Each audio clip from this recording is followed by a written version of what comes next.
După terminarea institutului, Varvara Morozova a decis să nu se întoarcă în satul natal, ci să rămână în oraș. Totuși, oportunitățile erau mult mai mari acolo, iar ea se obișnuise cu orașul în anii de studiu. Îi plăcea să se plimbe pe străzile orașului, observând cu interes trecătorii grăbiți, care nu aveau niciun interes față de ea. Spre deosebire de sat, unde, de îndată ce ieșea din casă, întâlnea pe cineva cunoscut care se apuca de vorbă. Într-un sat mic, ești vizibil pentru toți, dar în oraș, lucrurile sunt diferite. Desigur, Varvara iubea satul ei, unde și-a petrecut copilăria și unde locuiau părinții ei iubiți și alți membri ai familiei. Dar, după ce a gustat din viața orașului, fata a decis că va veni acasă doar ocazional, de sărbători sau în timpul concediului, și că vrea să trăiască și să rămână în oraș. Încă de la începutul studiilor, fata a încercat să câștige niște bani, pentru a le face viața mai ușoară părinților, care trăiau modest. Înțelegea că, trimițându-i bani, mama și tatăl ei erau nevoiți să se strângă cu bugetul. Și, pe lângă Varvara, mai aveau încă 2 copii, Stepan, de 9 ani, și Ecaterina, de 12 ani. Începând cu clasa a 3-a, Varvara s-a întreținut singură, acceptând orice muncă. Era o fată harnică și responsabilă, iar imediat după terminarea universității, a găsit un loc de muncă destul de bun. Acum, însă, trebuia să rezolve problema locuinței, deoarece nu mai putea rămâne în cămin. Deși salariul ei nu era cel mai mic, nu își putea permite să închirieze un apartament separat. Era prea scump. Dacă ar fi fost cu cineva, ar fi fost mai ieftin, dar toate prietenele ei, pe care și le-a făcut în timpul studiilor, fie erau deja asigurate cu locuințe, fie s-au întors acasă după obținerea diplomei. Varvara i s-a permis să rămână în cămin, dar până la sfârșitul lunii august trebuia să elibereze camera. Au venit studenți noi, iar pentru ea nu mai era loc. "Fiica, poate te întorci acasă?" a întrebat-o mama, când Varvara a venit în satul natal pentru weekend, ca să-i ajute pe părinți să culeagă cartofii. "Și aici îți găsești muncă. Ce faci tu acolo, singură în oraș?" "Bine, până ai studiat, dar acum ce să faci acolo?" "Mama, am o muncă bună, interesantă. Am avut noroc că m-au angajat fără experiență. Cu perioada de probă, desigur, dar am trecut-o. Conducerea promite să înmărească salariul, iar în sat știu că e greu cu locurile de muncă. Uite, Anna Sidorova, colega mea de clasă, nu a vrut să rămână în oraș, s-a întors în sat." "Și ce a ieșit?" "Ieri am intrat în magazin și ea lucrează acolo ca vânzătoare. Și a meritat să învăț câțiva ani în universitate pentru asta." "Nu vreau așa. Vreau să-mi fac o carieră.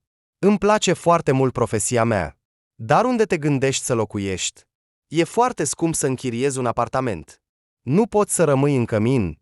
"Știu că e scump," a suspinat Varvara. "O jumătate din salariu va merge doar pe chirie. Mă gândesc, ce-ar fi dacă i-aș propune Annei să se întoarcă în oraș și să închiriem un apartament împreună? Ar fi de 2 ori mai ieftin. Ce părere ai?" "Anna nu se va întoarce în oraș, cel puțin nu în viitorul apropiat," a răspuns mama. "De ce crezi asta?" "Poate că a plecat pentru că nu are unde să stea.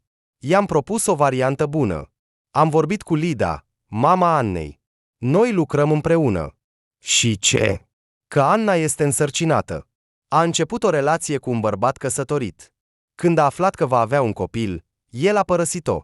A vrut să scape de copil. Dar Lida a venit în oraș pentru afaceri și a aflat totul. În general, a dus-o acasă, a convins-o să nu facă o greșeală și să păstreze copilul. Îi vor crește, au gospodăria lor, nu suferă de foame. Între timp, a angajat-o pe Anna în magazin, ca să nu stea degeaba." "Ce?" s-a mirat Varvara. "Nu pot să înțeleg de ce s-a întors Anna în sat. A spus mereu că nu vrea să trăiască la țară și că se va stabili în oraș. A spus asta, dar viața a decis altfel. Așa că, fiica mea, fii mai atentă în oraș, sunt mulți oameni dubioși." Cavalerul Annei i-a spus minciuni, că nu trăiește cu soția, că vrea să divorțeze, iar ea a crezut. A crezut că se va căsători cu un bărbat din oraș și va rămâne acolo. Apoi s-a dovedit că totul este bine între el și soția lui, iar îi așteaptă deja al 3-lea copil. Așa că Anna nu mai are nevoie de copilul ei. "Mama, nu te îngrijora pentru mine. Eu nu sunt Anna, mă cunoști. Știu, fiica mea, că ești o fată serioasă și deșteaptă, dar se întâmplă tot felul de lucruri în viață. Cum se spune în melodie? Dragostea vine pe neașteptate. Mă îngrijorez pentru tine, că ești singură în oraș. Totul va fi bine." Mama a grăbit să o liniștească Varvara. Trebuie doar să mă decid cu privire la locuință. Poate că ar trebui să caut undeva la marginea orașului? Ar trebui să fie mai ieftin. Dar va trebui să călătoresc mult până la muncă. Fiica, poate ar trebui să închiriez o cameră? E mult mai ieftin decât un apartament întreg. La o bunică, de exemplu. Oamenii în vârstă lasă adesea camere, pensiile sunt mici. Așa mai câștigă și ei un ban. Și tinerii pot ajuta cu treburile. O cameră? S-a gândit Varvara. Asta e o idee bună. Mulțumesc, mămico. De ce nu mi-a venit asta în minte? Voiam să împart un apartament cu cineva. Dar Varvaranta cu camera este, de asemenea, bună. Mă voi întoarce și mă voi ocupa imediat de asta. Trebuie să eliberez căminul în o săptămână. E bine că mi-au permis să stau vara, până s-au răspândit toți. A doua zi, fata s-a întors în oraș. După o zi de muncă, a decis să se ocupe de căutarea unei locuințe. A scris pe laptop și a tipărit în mai multe exemplare anunțuri. Fata caută cameră în casa dumneavoastră. Garantăm curățenie și ordine. Și a indicat numărul ei de telefon. Apoi, Varvara a mers prin zonă și a lipit anunțurile pe ușile blocurilor, sperând că cineva va răspunde. Și deja după o oră, o femeie a sunat-o, spunând că caută chiriaș. Dacă Varvara vrea, poate veni chiar acum să vadă camera. Bucuroasă, Varvara s-a pregătit imediat și a mers la adresa indicată de femeie. Ușa i-a deschis un bărbat, care mirosea puternic ca alcool. Ce vrei? A întrebat el, uitându-se la fată cu un ochi care nu promitea nimic bun. Îmi pare rău, cred că m-am înșelat, a spus Varvara, pregătindu-se să plece. Cine e acolo, Simion? A strigat o femeie, iar după câteva secunde, o femeie cu părul murdar și ciufulit a apărut în ușă. Ești Varvara? A întrebat ea. Da. Hai să vedem camera. Simion, asta e chiriașa noastră. Nu, îmi pare rău, m-am răzgândit, a răspuns Varvara, speriată, și a fugit pe scări. În acea apartament, nu avea ce căuta. Fata a ieșit din bloc, dar în acel moment cineva a prins-o puternic de mână. De ce ai fugit? Credeai că ești cea mai iute? A întrebat bărbatul beat, iar Varvara s-a strâmbat involuntar de la amestecul neplăcut de alcool și miros de corp murdar. Te rog, lasă-mă, a cerut fata, încercând să-și smulgă mâna. Ce? Ai venit să vezi camera și ai fugit. Lusica mi-a spus imediat că a găsit chiriașa. Hai, îți arăt camera. Nu te teme, nu te mănânc, a râs Simion. Lasă-mă! A strigat aproape Varvara, dar Simion a strâns-o și mai tare. Mă doare! Voi striga! Las-o pe fata asta! A spus femeia cu părul murdar, ieșind din bloc. Se pare că o chema Lusica. Dar de ce? Vrea să închirieze o cameră, dar nici măcar nu a vrut să o vadă. Noi nu-i placem. Ce? Suntem prea răi pentru tine. Dar totuși, el și-a desfăcut mâna, iar Varvara a fugit cât a putut de repede, departe de acel apartament și de acea pereche care striga după ea. Oprindu-se și respirând adânc, fata și-a dat seama că a greșit când a redactat textul anunțului. A mers prin toate curțile și a smuls toate anunțurile. Ajuns în cămin, a deschis din nou laptopul și a adăugat că preferă să închirieze o cameră de la o femeie în vârstă, singură. Așa va fi mai bine, a spus Varvara, tremurând, amintindu-și de Simion și Lusica. Nu a mai mers să lipească un nou anunț, hotărând că va face asta dimineața, înainte de a merge la muncă. Noaptea, Varvara nu a putut adormi mult timp. Ce se întâmpla cu ea? Foarte rar. Nu putea scăpa din minte incidentul de seară, iar mâna o durea, acolo unde o prinsese Simion. Fata simțea că nu va scăpa fără un vânăt. A adormit abia spre dimineață și, se pare, atât de adânc, încât nu a auzit alarma. De fapt, voia să se trezească cu 30 de minute mai devreme, pentru a avea timp să lipească anunțul înainte de a merge la muncă. Deschizând ochii, Varvara s-a uitat la ceas și, cu groază, a realizat că timpul era foarte scurt. A sărit din pat și a alergat să se spele. Nu mai avea timp pentru micul dejun și machiaj. Fata s-a îmbrăcat repede, a aruncat în geantă trusa de cosmetice pentru a se aranja la muncă și a ieșit din cămin. A fost pe punctul de a o lovi pe îngrijitoarea Raisa, care urca pe scări. Îmi pare rău, a murmurat Varvara și a alergat mai departe. Unde te grăbești așa? Ești în întârziere? A strigat Raisa, nemulțumită. Trebuie să te ferești de noapte. Te cunosc, studenților. Varvara a intrat în birou cu câteva minute înainte de începerea zilei de muncă. Și abia atunci a putut să respire ușor. Nu a întârziat. Varvara știa că șeful ei are o atitudine foarte negativă față de cei care încalcă disciplina muncii. Abia trecuse perioada de probă, iar o întârziere ar fi fost foarte neplăcută. Ce s-a întâmplat cu tine? A întrebat-o colega Varvara, Olga Sergievna, uitându-se atent la fata obosită. Ai dormit prea mult? Sau s-a întâmplat ceva? Am dormit, a dat din cap Varvara. Nu am putut adormi mult timp, iar dimineața nu am auzit alarma. De ce nu ai putut dormi? Așa, tot felul de gânduri, a răspuns Varvara, scoțând din trusa de cosmetice oglinda și rujul. Te-ai îndrăgostit, probabil, a zâmbit Olga Sergievna, ajustând ochelarii și uitându-se atent la colega ei tânără. Era mult mai în vârstă decât Varvara și avea o atitudine destul de caldă față de fată.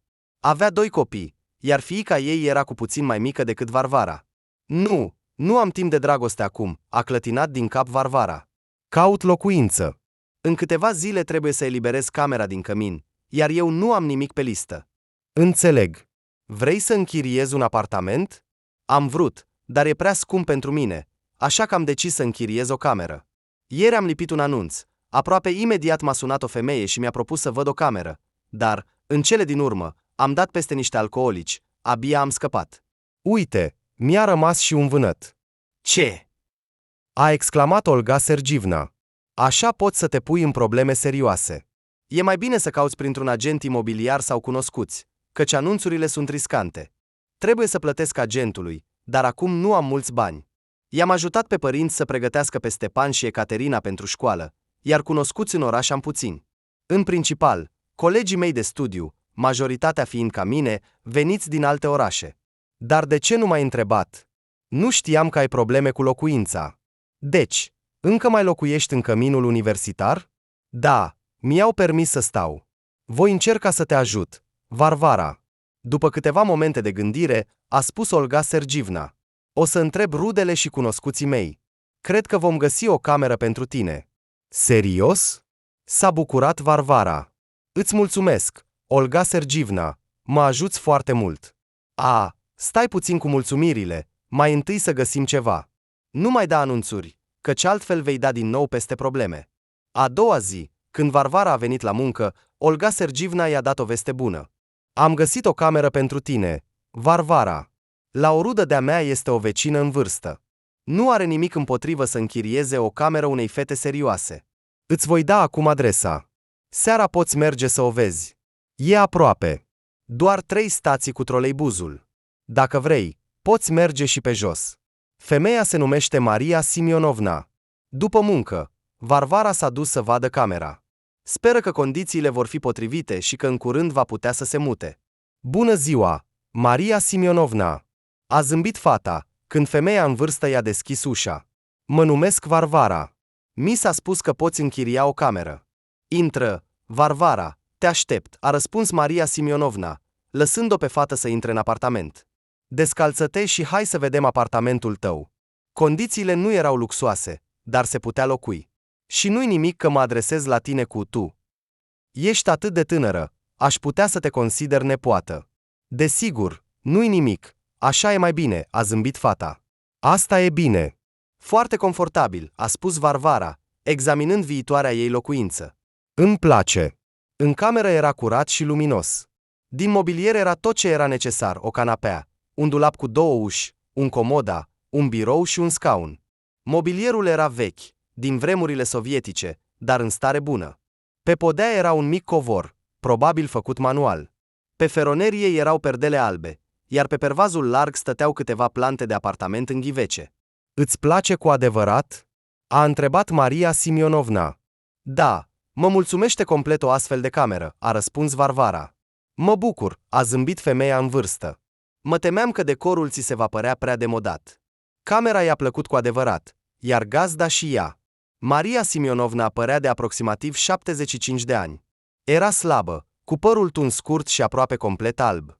De asemenea, Varvara a observat că Maria Simionovna avea ochi buni și un zâmbet cald și primitor.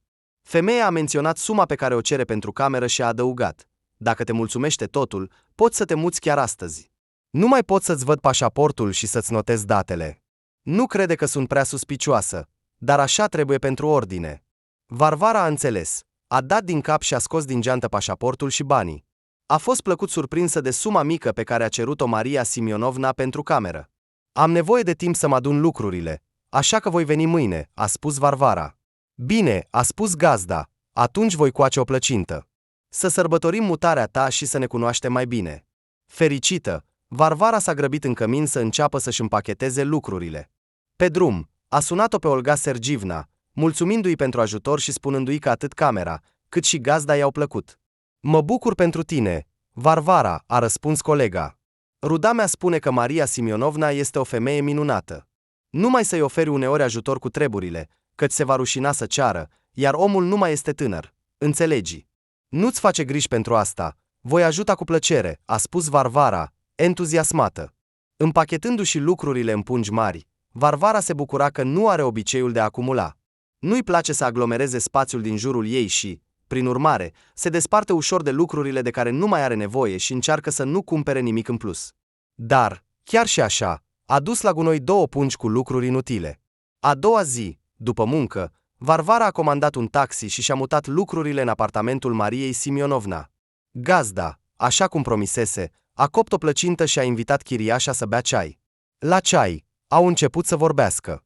Varvara a povestit puțin despre ea, iar Maria Simionovna i-a spus povestea ei. Se simțea că femeia în vârstă îi era dor de comunicare și dorea să împărtășească cuiva evenimentele din viața ei. Varvara era o ascultătoare bună. Viața Mariei Simionovna a fost plină de evenimente, atât bune, cât și triste. S-a născut la scurt timp după încheierea celui de-al doilea război mondial. Tatăl ei a fost pe front, iar deși a reușit să supraviețuiască după câteva răni grave, sănătatea lui a fost grav afectată. Așa că a murit când Maria avea 8 ani, iar 2 ani mai târziu, mama ei a murit și ea. Maria a fost luată de mătușa ei, Evgenia. Aceasta a pierdut în timpul războiului soțul și un fiu mic, iar față de nepoata ei s-a atașat cu toată inima și a crescut-o ca pe propria fiică. De fapt, Evgenia a insistat ca Maria să se înscrie la institut și să obțină o educație, deși fata dorea să înceapă să lucreze la fabrică imediat după terminarea școlii, ca mulți dintre colegii ei. Îți mulțumesc, mătuși Zenia, a spus Maria Simionovna, turnând ceai. Am obținut o profesie bună, care m-a întreținut toată viața.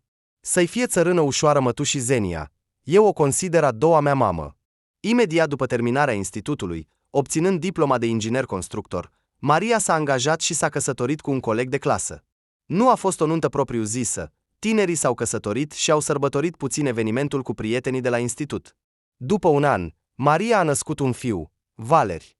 Ea și soțul ei visau la o familie mare, voiau cel puțin 3 copii, dar viața a decis altfel. Când Valeri avea 3 ani, băiatul s-a îmbolnăvit grav și nu au reușit să-l salveze. A fost o lovitură dură pentru Maria și soțul ei. Atunci nu mai voiam să trăiesc, își amintește Maria Simionovna. Au trecut 50 de ani, dar încă îmi vin lacrimile în ochi când vorbesc sau mă gândesc la asta. Fiecare își trăiește durerea în felul său. Maria încerca să petreacă cât mai mult timp la muncă, rămânând acolo uneori până târziu. Nu voia să se întoarcă acasă. Acolo totul îi aducea aminte de fiul ei. Iar soțul ei, Victor, a găsit consolare în relațiile cu o altă femeie. Maria nu a bănuit nimic mult timp. Apoi, oameni buni i-au spus că Victor avea deja de mult o a doua familie, unde crește un copil. Discuția cu soțul a fost scurtă. El a recunoscut că, după moartea fiului, a fost foarte deprimat și nu știa cum să trăiască mai departe. Și într-o zi, a început să vorbească cu o colegă de muncă, Galina, împărtășindu-i gândurile și sentimentele sale. Victor bănusese de mult că îi place. Și când, după muncă, femeia i-a propus să meargă la ea, el nu a refuzat. Așa au început relațiile lor. Și în curând, Galina i-a spus că așteaptă un copil. Această veste l-a bucurat pe Victor.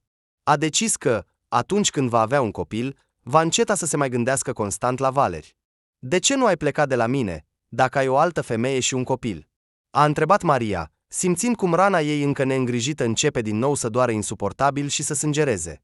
Îmi era milă de tine, a răspuns soțul, evitând privirea. Am văzut cât de greu ți este să suporți moartea fiului nostru. M-am temut că vestea despre infidelitatea mea te va omor. Pleacă, a reușit să spună Maria. Iartă-mă, a spus Victor și a început să-și adune lucrurile. Părea că era doar bucuros că adevărul a ieșit la iveală și nu mai trebuie să trăiască o viață dublă. În curând, s-au divorțat și nu s-au mai întâlnit. Din partea cunoscuților, Maria a aflat că Victor s-a căsătorit cu Galina. Au mai avut copii. Dar pe ea nu o mai interesa viața fostului soț. Cu timpul, a reușit să-l ierte și chiar să înțeleagă fapta lui. La scurt timp după divorțul de Victor, în viața Mariei a venit o altă nenorocire. Mătușa Zenia s-a îmbolnăvit și a fost nevoită să o ia acasă pentru a avea grijă de ea. Maria, i-a spus mătușa cu câteva zile înainte de a pleca, îmi doresc atât de mult să fii fericită. Îți doresc din toată inima asta. Ești încă tânără. Dumnezeu să-ți aducă un bărbat bun. Și să ai copii. Nu mai vreau copii, i-a răspuns atunci Maria. E prea dureros să-i pierd. Nu voi supraviețui unei alte astfel de pierderi. Și nu vreau să mă căsătoresc din nou. Nu, voi trăi singură și voi păstra amintirea lui Valeri, singurul meu fiu. După ce a îngropat-o pe mătușa ei iubită, care i-a înlocuit părinții plecați prea devreme din viață, Maria s-a simțit complet singură. Din nou, s-a refugiat în muncă. Femeia iubea profesia ei, iar colegii, știind despre situația ei de viață dificilă, încercau să o sprijine, implicând-o în diverse activități. Când Maria a împlinit 30 de ani, l-a cunoscut pe Nicolae. A venit să lucreze în departamentul lor, venind după terminarea institutului. Nicolae era cu 5 ani mai tânăr decât Maria, dar această diferență de vârstă nu-l deranja. Tânăra femeie i-a plăcut foarte mult, iar el a început să o curteze activ. Maria, la început, s-a ferit de el. Femeia nu dorea nicio relație, cu atât mai puțin cu un bărbat mai tânăr decât ea. Diferența de 5 ani îi se părea uriașă. Dar nu era doar asta. Ea se simțea deja nu foarte tânără, o femeie bătută de viață, care se săturase de tot ce a trăit din cauza fântânii otrăvite. Iar Nicolae părea să fie încă foarte tânăr, lipsit de gris și vesel. De ce avea nevoie de ea? El mă curtează atât de insistent, încercând să mă câștige, își amintea Maria Simionovna. Spuneam că sunt cea mai frumoasă femeie din lume. Purta flori de câmp în brațe. Refuzam să accept buchetele lui. Atunci el a început să-mi lase flori înainte de ușă. Locuiam într-o casă privată. Ieșeam dimineața la muncă, iar pe treptele de la intrare găsiam un buchet și un bilețel. Te iubesc, Maria. Îl alungam de lângă mine și inima mea l-alunga, pentru că inima deja se atașase de acest băiat drăguț și vesel. Dar mi se părea că doar îi voi strica viața lui Nicolae. Nu era pentru mine, așa credeam. Așa îi spuneam lui Nicolae. Privește în jur. Câte fete frumoase, tinere și frumoase sunt lângă tine. De ce ai nevoie de mine? O femeie divorțată, care și-a îngropat fiul și aproape a pierdut interesul pentru viață. Dar eu am nevoie doar de tine, răspundea Nicolae, uitându-se în ochii Mariei, cu o privire care îi făcea inima să bată mai repede și sufletul să sufere, dorind dragostea lui și, în același timp, temându-se de ea. Eu nu mă uit așa la nimeni. Și nu voi prigi niciodată. Eu sunt o singură iubire, fidelă. Și inima mea te-a ales pe tine. Și eu îți voi reda interesul pentru viață. Permite-mi doar să fiu aproape. Și ea a permis. S-a predat. Nu a rezistat. Pentru că și ea îl iubea pe Nicolae din toată inima și nu își mai imagina viața fără el. Fie ce fi, își spunea Maria, poate că voi petrece măcar câteva luni fericite cu el. Dar au trăit fericiți, suflet lângă suflet, nu câteva luni, ci 30 de ani. Nicolae s-a dovedit a fi un soț minunat și grijuliu. Ne înțelegeam dintr-o privire și nu ne-am certat niciodată în toți acești ani, își amintea Maria Simionovna cu un zâmbet luminos. E greu de crezut, dar așa a fost. Nu am avut motive să ne certăm. Da, uneori ne mai contraziceam, nu eram de acord în unele privințe, dar întotdeauna găsiam câte un compromis, dar certurile nu au ajuns niciodată la fapte. Ne respectam și ne iubeam, trăiam bine. Maria și Nicolae au avut un fiu, pe care l-au numit Ivan. Nicolae nu-și mai încăpea în piele de fericire pentru băiat, îl iubea foarte mult. Iar Maria se temea că și cu Ivan se va întâmpla ceva, la fel ca și cu primul ei copil, Valera. Se îngrijea de el, îl proteja de tot. L-am răsfățat pe Ivan, ce să mai zic, suspina Maria Simionovna. L-am iubit prea mult, dacă se poate spune așa. La 18 ani, Ivan s-a hotărât să se căsătorească. Părinții l-au sfătuit să nu se grăbească, căci era prea devreme. Trebuia să termine institutul, să obțină o profesie. Dar băiatul a insistat pe decizia lui. O iubesc pe Tatiana. Nu pot trăi fără ea. Mă voi căsători și punct. În cele din urmă, au organizat o nuntă pentru tineri. După căsătorie, Ivan s-a mutat să locuiască cu soția în apartamentul părinților ei. Atât Ivan, cât și Tatiana continuau să studieze la institut. Părinții îi întrețineau. După 6 luni, Tatiana a rămas însărcinată. Maria și Nicolae au devenit bunici, având un nepot pe nume Oleg. Și ce s-a întâmplat cu tinerii? Nu știu, a spus Maria Simionovna. Dar când Oleg a împlinit un an, Ivan și Tatiana au decis să divorțeze. Și curând Tatiana a plecat cu părinții și Oleg în alt oraș. Acolo s-a căsătorit rapid pentru a doua oară și a cerut lui Ivan să renunțe la fiu, pentru ca noul ei soț să poată adopta băiatul, iar Ivan a acceptat. Chiar s-a bucurat că nu va trebui să plătească pensie alimentară. Tatiana a spus că nu are nevoie de nimic de la Ivan sau de la noi cu Nicolae, nu vrea să ne cunoască. Acum are o viață nouă. Oleg îl numește pe tatăl nou și nu are nevoie de alt tată. Nu l-am mai văzut pe nepot. Tatiana ne-a șters pe toți din viața băiatului. Ivan nu a terminat institutul, s-a asociat cu o companie proastă, a abandonat studiile, apoi l-au luat în armată. Era anul 1995. Maria Simionovna și-a oprit povestea, iar Varvara a văzut că în ochii femeii în vârstă erau lacrimi. Maria Simionovna, a spus fata, atinându-i ușor mâna, dacă ți este greu să vorbești despre asta, nu trebuie. Nu, Varvara, totul este în regulă. Permite-mi să continui, a răspuns femeia în vârstă. Aceste amintiri, oricât de grele ar fi, sunt viața mea. Vreau să împărtășesc cu cineva. Sau poate că nu te interesează să mă asculți, bătrână? Ce spui, Maria Simionovna? Povestești foarte interesant. A grăbit-o Varvara. Fetei, de fapt, îi plăcea să asculte povestea gazdei sale, care era o povestitoare bună. În general, noi cu Nicolae ne-am dus pe Ivan în armată și nu l-am mai văzut viu. Așa a fost soarta mea, Varvara. Am pierdut 2 băieți. Maria Simionovna și-a șters lacrimile și a continuat povestea. După moartea singurului fiu, lui Nicolae i-au apărut probleme cu inima. Deși examinările au arătat că inima nu mai era sănătoasă de mult, stresul puternic a agravat boala. Bărbatul a suferit un infarct, după care a reușit să se recupereze. Maria Simionovna l-a susținut foarte mult pe soț, l-a protejat, s-a îngrijit de el. Dar el a plecat din viață la 56 de ani din cauza unui infarct repetat. Moartea lui Ivan l-a afectat profund.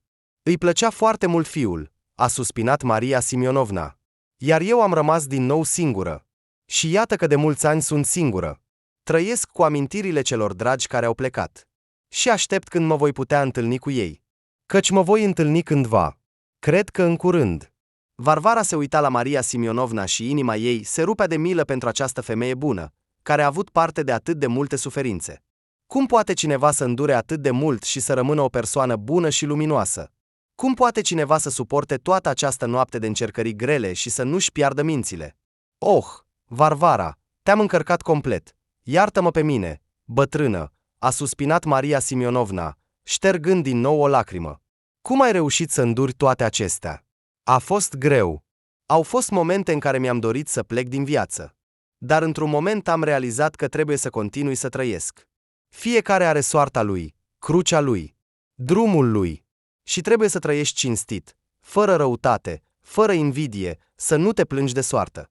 Și să știi să fii recunoscător. Am trăit ani fericiți cu Nicolae. Și îi sunt recunoscătoare soartei pentru asta. Da, am avut multe lucruri bune. De ce să mă plâng? E prea târziu, Varvara. Ne-am așezat prea mult, iar tu ai muncă mâine. Hai să strâng de pe masă și să spăl vasele, a propus Varvara.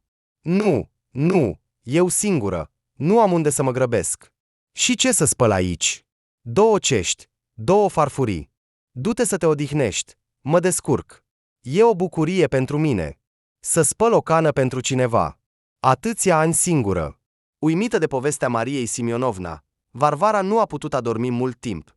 Îi părea rău din adâncul sufletului pentru această femeie fragilă, care a avut parte de atât de multe încercări. A rămâne fără părinți de vreme, a pierde 2 copii, un soț iubit, a rămâne în bătrânețe complet singură. Și totuși, undeva Maria Simionovna are un nepot, comunicarea cu care i-a fost interzisă de fosta noră. Deodată, Varvara a avut o idee. Ce-ar fi să încerc să-l găsesc pe acest Oleg? Acum el este deja un bărbat adult și nimeni nu-i poate interzice să se întâlnească cu bunica lui. Probabil că nici nu bănuiește de existența ei. Căci părinții s-au despărțit când băiatul avea doar 1 an, iar mama lui a făcut tot posibilul ca fiul să nu știe nici de tatăl său adevărat, nici de bunica și bunicul. Pentru Maria Simionovna, întâlnirea cu nepotul ar fi un adevărat cadou. Numai că cum să-l găsească pe acest Oleg, dacă Varvara nu știe nimic despre el, în afară de nume? Adormind, fata a decis că dimineața va vorbi cu Maria Simionovna. Poate că are măcar câteva informații despre nepot, care ar putea ajuta la găsirea lui. Dimineața, când Varvara s-a trezit și a ieșit în bucătărie să pună ceainicul, a văzut-o pe Maria Simionovna la aragaz. Femeia în vârstă prăjea brioșe cu brânză. Bună dimineața, Varvara, a salutat-o ea pe fată. Să te așezi la masă pentru mic dejun. Pe masă sunt smântână și gem. Cu ce îți plac mai mult brioșele? Bună dimineața, a răspuns Varvara. Îți mulțumesc foarte mult, dar mi-e jenă că te-ai trezit atât de devreme ca să mă hrănești la mic dejun. Eu sunt obișnuită să mănânc dimineața o felie de pâine cu unt și cafea și nu voiam deloc să te deranjez pentru mine. Uită de jenă. În primul rând, eu mă trezesc întotdeauna foarte devreme. Iar în al doilea rând, pentru prima dată după mult timp voi lua micul dejun nu singură. Nu-ți poți imagina cât de important este pentru mine. Așa că nu mă supăra refuzându-mă. În plus, să mănânci în fiecare zi felii de pâine este dăunător. Tu vei permite? Voi găti pentru tine micul dejun. Bine, a fost de acord Varvara, așezându-se la masă și punând smântână în farfurie. Dar atunci să ne înțelegem că eu voi găti cina. Ne-am înțeles, a zâmbit Maria Simionovna. Eu fac micul dejun, tu faci cina. Deci pot găti și cina. Tu ești la muncă toată ziua. Te întorci obosită, iar eu voi sta cu mâinile în sân. Asta nu e corect. Nu-mi este greu, îmi place să gătesc, a liniștit-o Varvara. Doar spune-mi ce preferințe ai în mâncare. Poate că nu-ți place ceva sau nu poți din motive de sănătate. Eu sunt omnivoră, a râs Maria Simionovna. Am multe lucruri pe care nu le pot mânca, dar cred că dacă îți dorești foarte mult, poți. Principalul este să cunoști lumea. Încerc să mănânc mai puțin prăjit și gras. Deși ador cartofii prăjiți și uneori îmi fac o sărbătoare gastronomică. Nicolae meu prăjea cartofii minunat, iar eu nu reușesc deloc. Am încercat să-i aflu toate secretele, iar el spunea că nu există niciun secret. Și deși fac totul ca el, nu reușesc să fie la fel de gustoase, dintr-un motiv sau altul. Varvara a observat că, amintindu-și de soț, Maria Simionovna s-a schimbat puțin la față, s-a întristat. Maria Simionovna, a spus Varvara, amintindu-și că voia să o întrebe despre nepot, pot să te întreb ceva? Desigur, întreabă, Varvara. Ieri vorbeai despre Oleg, nepotul tău. Deci, se pare că nu te-ai mai întâlnit cu el după ce fosta noră l-a dus? Nu ne-am mai întâlnit, a suspinat femeia în vârstă. Ți-am spus că Tatiana ne-a șters pe toți din viața băiatului. Și pe Ivan, tatăl său adevărat, și pe noi cu Nicolae. Dar nu ai încercat să-l găsești pe Oleg după ce Ivan a murit? Îmi pare rău că ating subiecte dureroase. Nu-i nimic, Varvara, întreabă, nu te scuză. Desigur, eu și Nicolae ne-am dorit foarte mult să ne întâlnim cu Oleg, dar nu aveam nici adresa Tatianei, nici telefonul. S-a căsătorit și a schimbat numele. Oleg era deja pe numele noului soț. Nu ne-am putut imagina cum să o găsim pe Tatiana. E ca și cum ai căuta un ac în fân. Chiar mai greu. În plus, ea ne-a dat clar de înțeles să uităm de existența lui Oleg. Până acum nu înțeleg de ce a acționat așa. Noi, cu Nicolae, am avut întotdeauna o atitudine foarte bună și caldă față de ea. Și cum altfel? Fiindcă fiul a ales-o ca soție, nu ne-a rămas decât să-i acceptăm alegerea. Niciodată nu am spus un cuvânt rău despre ea. Nici în față, nici pe la spate. Iar Tatiana cum s-a purtat cu voi? Până când a trăit cu Ivan, a fost totul normal. De fapt, mi s-a părut întotdeauna că se comporta puțin arogant cu noi. Deși, poate, pur și simplu așa este caracterul. Dar nu am avut niciodată conflicte. Mai ales că ei locuiau la părinții ei. Dar când Tatiana a divorțat de fiul nostru, parcă ne-a urât. A început să comunice atât de rece și nu ne-a mai lăsat aproape. Înainte de plecare, a declarat că suntem străini pentru el. Îți poți imagina, cum adică străini, dacă suntem bunica și bunicul lui? Varvara o asculta pe Maria Simionovna și în minte îi răsuna o idee pe care nu voia să o exprime, dar totuși s-a decis. Dacă vrea să o ajute pe bunică să se întâlnească cu nepotul, este important să știe cât mai multe despre el. Maria Simionovna, îmi este foarte jenă să te întreb așa ceva, dar totuși. Varvara, a întrerupt-o femeia în vârstă, bănuiesc despre ce vrei să mă întrebi. Te-ai gândit că poate Ivan nu este tatăl lui Oleg și de aceea Tatiana s-a comportat așa? Da, a dat din cap Varvara. Crezi că noi, cu Nicolae, nu ne-am gândit la asta? Desigur, ne-am gândit. Dar, pe de o parte, Oleg era foarte asemănător cu Ivan, îți pot arăta fotografii. Am atât fotografii din copilărie cu Ivan, cât și cu Oleg, fiul era o copie a tatălui. Și am vorbit despre asta cu Ivan, atunci s-a supărat pe mine. S-a indignat. A spus că este sigur că Oleg este al lui. Tatiana este o rău, desigur. Dar nu a fost o femeie ușoară și nu m-a înșelat. Așa mi-a spus atunci. Îmi amintesc și acum expresia feței lui Ivan când l-am întrebat despre Oleg ce s-a întâmplat între ei. Nu știu. Ivan nu a vrut să-mi spună. Și a renunțat atât de ușor la fiu. Se pare că nu era pregătit pentru paternitate, era prea tânăr. Iar noi, cu Nicolae, am fost foarte îngrijorați atunci. Maria Simionovna, îți mulțumesc foarte mult. Brioșele sunt foarte gustoase, a spus Varvara, ridicându-se de la masă. Trebuie să mă pregătesc pentru muncă. Iar seara putem să ne uităm la albumul tău de familie cu fotografii. Ieri ai povestit atât de interesant despre viața ta, încât mi-aș dori foarte mult să-i văd pe toți cei dragi ai tăi. Desigur, Varvara, s-a bucurat femeia în vârstă. Cu plăcere îți voi arăta fotografiile și îți voi spune cine este cine. Am câteva albume. Le răsfoiesc adesea și mă amintesc de toți, de viața mea.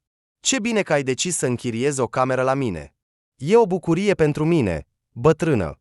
Nu mai sunt singură și am pe cine să am grijă. Până la muncă, Varvara a decis să meargă pe jos. Timpul îi permitea. Fata mergea și se gândea cât de bine ar fi să-l găsească pe Oleg, s-a aprins de această idee, imaginându-și ce bucurie i-ar aduce Mariei Simionovna. Până la urmă, în era internetului, planul ei nu părea atât de imposibil, în ciuda faptului că informațiile despre Oleg erau foarte puține. Bine că Maria Simionovna are fotografii din copilărie cu el. Acest lucru ar putea fi de ajutor. Seara, când vor pri albumele, va încerca să afle tot ce știe femeia în vârstă despre nepotul ei și despre mama lui. Și va trebui să facă o fotografie discretă cu telefonul lui Oleg și părinții lui. Dacă Maria Simionovna spune că micuțul Oleg este copia lui Ivan, atunci, probabil, acum, fiind un bărbat adult, el seamănă și cu tatăl său, iar asta va ușura lucrurile. Varvara a decis că deocamdată nu va împărtăși cu Maria Simionovna planurile ei. Dacă totul va merge bine, va fi o surpriză pentru ea. Și acum este mai bine să nu spună nimic, pentru ca femeia în vârstă să nu aibă speranțe deșarte. Ei, cum te-ai acomodat în apartament? A întrebat Olga Sergievna când Varvara a venit la muncă. Excelent! Maria Simionovna este o femeie minunată. Cu ea, putem spune că ne-am împrietenit. M-a hrănit cu micul dejun dimineața. Da, și ruda mea a vorbit foarte frumos despre ea. Soarta ei nu este ușoară. A avut multe pierderi, dar a rămas o persoană bună și luminoasă. Și ruda ta o cunoaște de mult timp? De mult, deja de 30 de ani sunt vecini. Ieri am stat cu Maria Simionovna până târziu. Mi-a povestit despre viața ei și mi-a venit o idee. Varvara i-a povestit colegei despre faptul că vrea să încerce să-l găsească pe Oleg, dar deocamdată are foarte puține informații despre el. O idee bună, a exclamat Olga Sergievna, ascultând-o cu atenție pe Varvara. Voi vorbi cu ruda mea. Poate că și ea știe ceva și poate ajuta. Trebuie să-și amintească și de Nicolae, și de Ivan ar fi minunat, s-a bucurat Varvara. O voi suna pe Tamara astăzi și, dacă poate ajuta, o voi ruga să se întâlnească cu tine. Mulțumesc, s-a entuziasmat Varvara. Și deși nu se știa încă dacă Tamara va putea ajuta, fata avea un sentiment inexplicabil că totul va merge bine. Și Maria Simionovna va putea găsi o persoană dragă, pe care nu mai spera să o vadă vreodată. Varvara, am vești bune pentru tine, a spus Olga Sergievna, când ziua de muncă se apropia de sfârșit. Am vorbit cu Tamara. Se pare că mama ei îi cunoștea pe părinții Tatianei, fosta noră a Mariei Simionovna. Adevărat, după ce au plecat, mama nu a mai comunicat cu ei. Dar Toma spune că va încerca să afle adresa lor sau alte informații prin cunoștințe comune. Aceasta este o veste excelentă, s-a bucurat Varvara. Dacă reușim să aflăm adresa, nu va fi atât de greu să-l găsim pe Oleg. I-am dat Tamei numărul tău de telefon. Te va suna imediat ce află ceva. Sper să reușești, a spus Olga Sergievna și, gândindu-se, a adăugat puțin. Dar, sincer, Varvara, mă simt puțin neliniștită. De ce? S-a mirat Varvara. Te temi că nu va ieși nimic bun din această idee? Ideea în sine nu este rea. Numai că nu știm ce fel de om este acest Oleg, ce fel de om a crescut și dacă va dori să comunice cu bunica pe care nu a văzut-o niciodată. Nu te-ai gândit la asta? Desigur, m-am gândit, a suspinat Varvara. De aceea nu am spus nimic Mariei Simionovna deocamdată, ca să nu-i dau speranțe deșarte. Trebuie să-l găsesc mai întâi pe Oleg, să vorbesc cu el, iar apoi va fi totul clar. Dacă l-am căutat degeaba sau nu. Oleg, cel mai probabil, nici nu știe de existența Mariei Simionovna. A continuat să reflecteze Olga Sergievna. Tatiana l-a dus din orașul natal, când era foarte mic. Curând s-a căsătorit, iar tatăl vitreg al băiatului l-a adoptat. Cred că el îl consideră pe tatăl vitreg tată. Și imaginează-ți, vei apărea tu și îi vei dezvălui adevărul. Și are nevoie de acest adevăr. A trăit aproape 30 de ani fără să știe nimic despre tatăl său biologic sau despre bunica sa. Varvara s-a gândit la cuvintele Olgăi Sergievna. Când i-a venit ideea de a-l căuta pe Oleg, s-a gândit doar la bucuria pe care i-ar aduce Mariei Simionovna. I se părea corect și natural ca bunica să-și regăsească nepotul pe care nu l-a văzut de mulți ani. Dar Olga Sergievna are dreptate. Oleg, cel mai probabil, nu știe nimic despre trecutul său, despre tatăl său biologic și părinții lui. Are dreptul să-i spună adevărul, pe care mama lui l-a ascuns cu grijă de el. Nu-i va face rău acest adevăr. Dar în fața ei apărea din nou fața bună și plină de lacrimi a Mariei Simionovna. Îi amintea povestea ei, toate pierderile ei, iar Varvara a spus hotărât că totuși va încerca să-l găsească pe Oleg și apoi voi acționa în funcție de situație. În general, mi se pare că orice om are dreptul să-și cunoască rădăcinile. Nu știu ce motive a avut Tatiana să acționeze așa, dar este foarte nedrept față de Maria Simionovna și de soțul ei decedat. Oleg este nepotul lor biologic și au avut tot dreptul să comunice cu el. De ce Tatiana i-a privat de acest drept? Poate cineva să acționeze așa față de oameni? Nu-mi vine să cred. Aici ai dreptate. A fost de acord Olga Sergievna. Tatiana a acționat crud. Nici eu nu înțeleg acțiunile ei. Îți doresc mult succes, Varvara. Ai gândit o idee bună. Și să se întâmple totul așa cum trebuie. La urma urmei, Maria Simionovna este o persoană în vârstă și nu se știe cât timp îi mai rămâne. Poate că, chiar dacă nu reușește să se întâlnească cu nepotul, măcar va afla că el este bine. Se va uita la fotografiile lui. Asta este deja important. Întorcându-se de la muncă, Varvara a intrat în magazin, a cumpărat produse și, ajungând acasă, a pregătit cina. A gătit pui, a fiert orez și a făcut o salată ușoară de legume. Foarte gustos, a lăudat-o Maria Simionovna. Ești o fată deșteaptă, Varvara. Așa tânără și atât de harnică. Și bună și receptivă. Norocul va zâmbit viitorului tău soț. Ai un iubit. Mulțumesc, a zâmbit Varvara, strângând masa. Am învățat să gătesc de vreme. Am un frate mai mic și o soră, iar eu am înțeles că mamei este greu să facă totul. Așa că de la 10 ani am încercat să ajut la gospodărie. Apoi a început viața de student, când deja aveam grijă de mine. Așa că am învățat totul. Iar acum nu am un iubit. Nu mă grăbesc. Vreau să întâlnesc o persoană care să nu mă dezamăgească, să nu mă ardă, să știu că nu mă va trăda, să am încredere în el, ca în mine însămi. Așa cum i-ai povestit despre Nicolae. Și eu aș vrea să întâlnesc o astfel de persoană. Numai că mai există așa ceva. Îl vei întâlni, Varvara, a zâmbit cu bâlândețe Maria Simionovna. Cu siguranță. O fată ca tine merită o mare fericire și o dragoste adevărată. Sunt sigură că soarta te va răsplăti pentru sufletul tău bun. După cină, Maria Simionovna a scos din dulap câteva albume foto și a început să le răsfoiască, povestind Varvare despre oamenii din fotografii. Când s-a născut Ivan al nostru, Nicolae a cumpărat un aparat foto și s-a apucat de fotografie. Avea un prieten fotograf. El l-a învățat toate tainele. Femeia în vârstă împărtășea cu plăcere amintirile. De aceea avem atât de multe fotografii cu Ivan și cu mine. Nicolae ne-a iubit foarte mult să ne fotografieze. Ei bine, cum eram eu în tinerețe, Varvara? Maria Simionovna a zâmbit jucăuș. Varvara analiza o fotografie alb-negru, pe care Maria Simionovna era surprinsă într-o rochie deschisă cu buline mari și cu o curea lată, care sublinia talia subțire. Părul întunecat era aranjat într-o frizură frumoasă și înaltă. Tânăra Maria zâmbea vesel din fotografie, iar pe fața ei se putea vedea cât de fericită era în acel moment.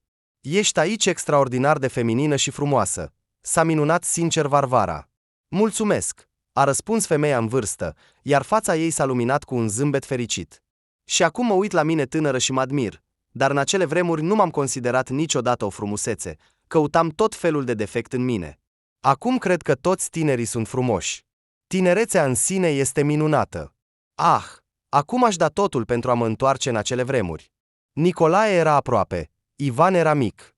Acum nu mai rămâne decât să privesc fotografiile și să mă amintesc acele ani fericiți. Dar tu, Varvara, ai tot ce e mai bun înainte. Ochii și zâmbetul tău nu s-au schimbat deloc, a spus Varvara. Ai ochi incredibil de bâlânzi, Maria Simionovna.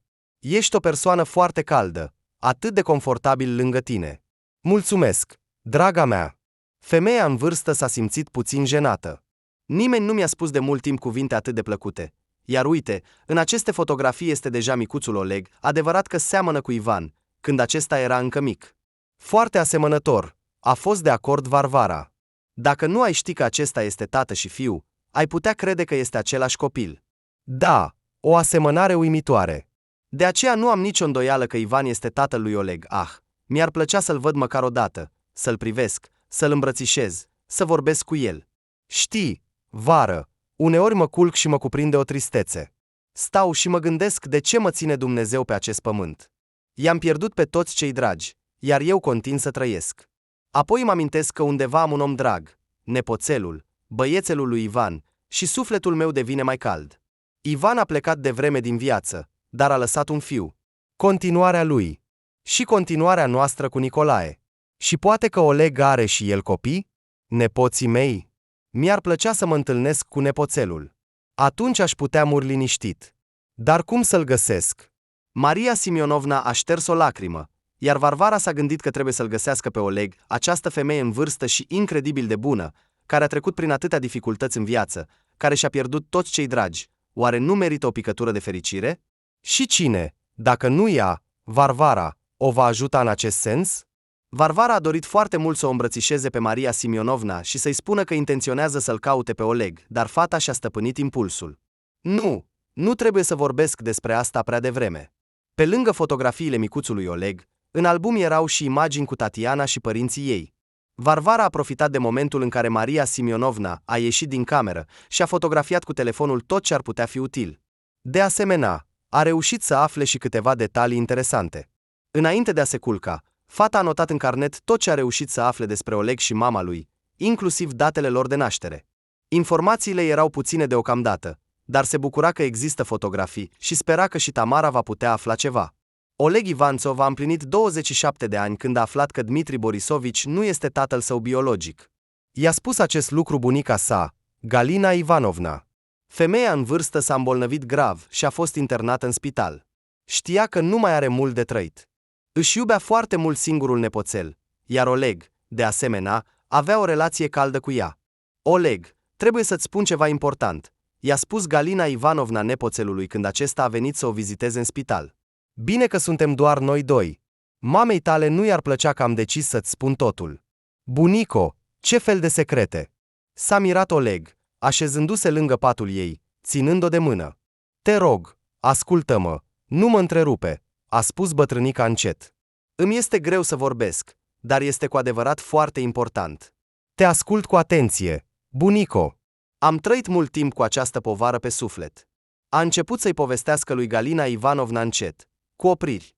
Nu mai pot și nici nu mai am mult de trăit. Trebuie să știi că Dmitri Borisovici, nu este tatăl tău biologic. Cum adică nu este biologic? A deschis Oleg ochii mari. El este un om bun, te-a crescut și te iubește ca pe un fiu, dar nu este tatăl tău biologic.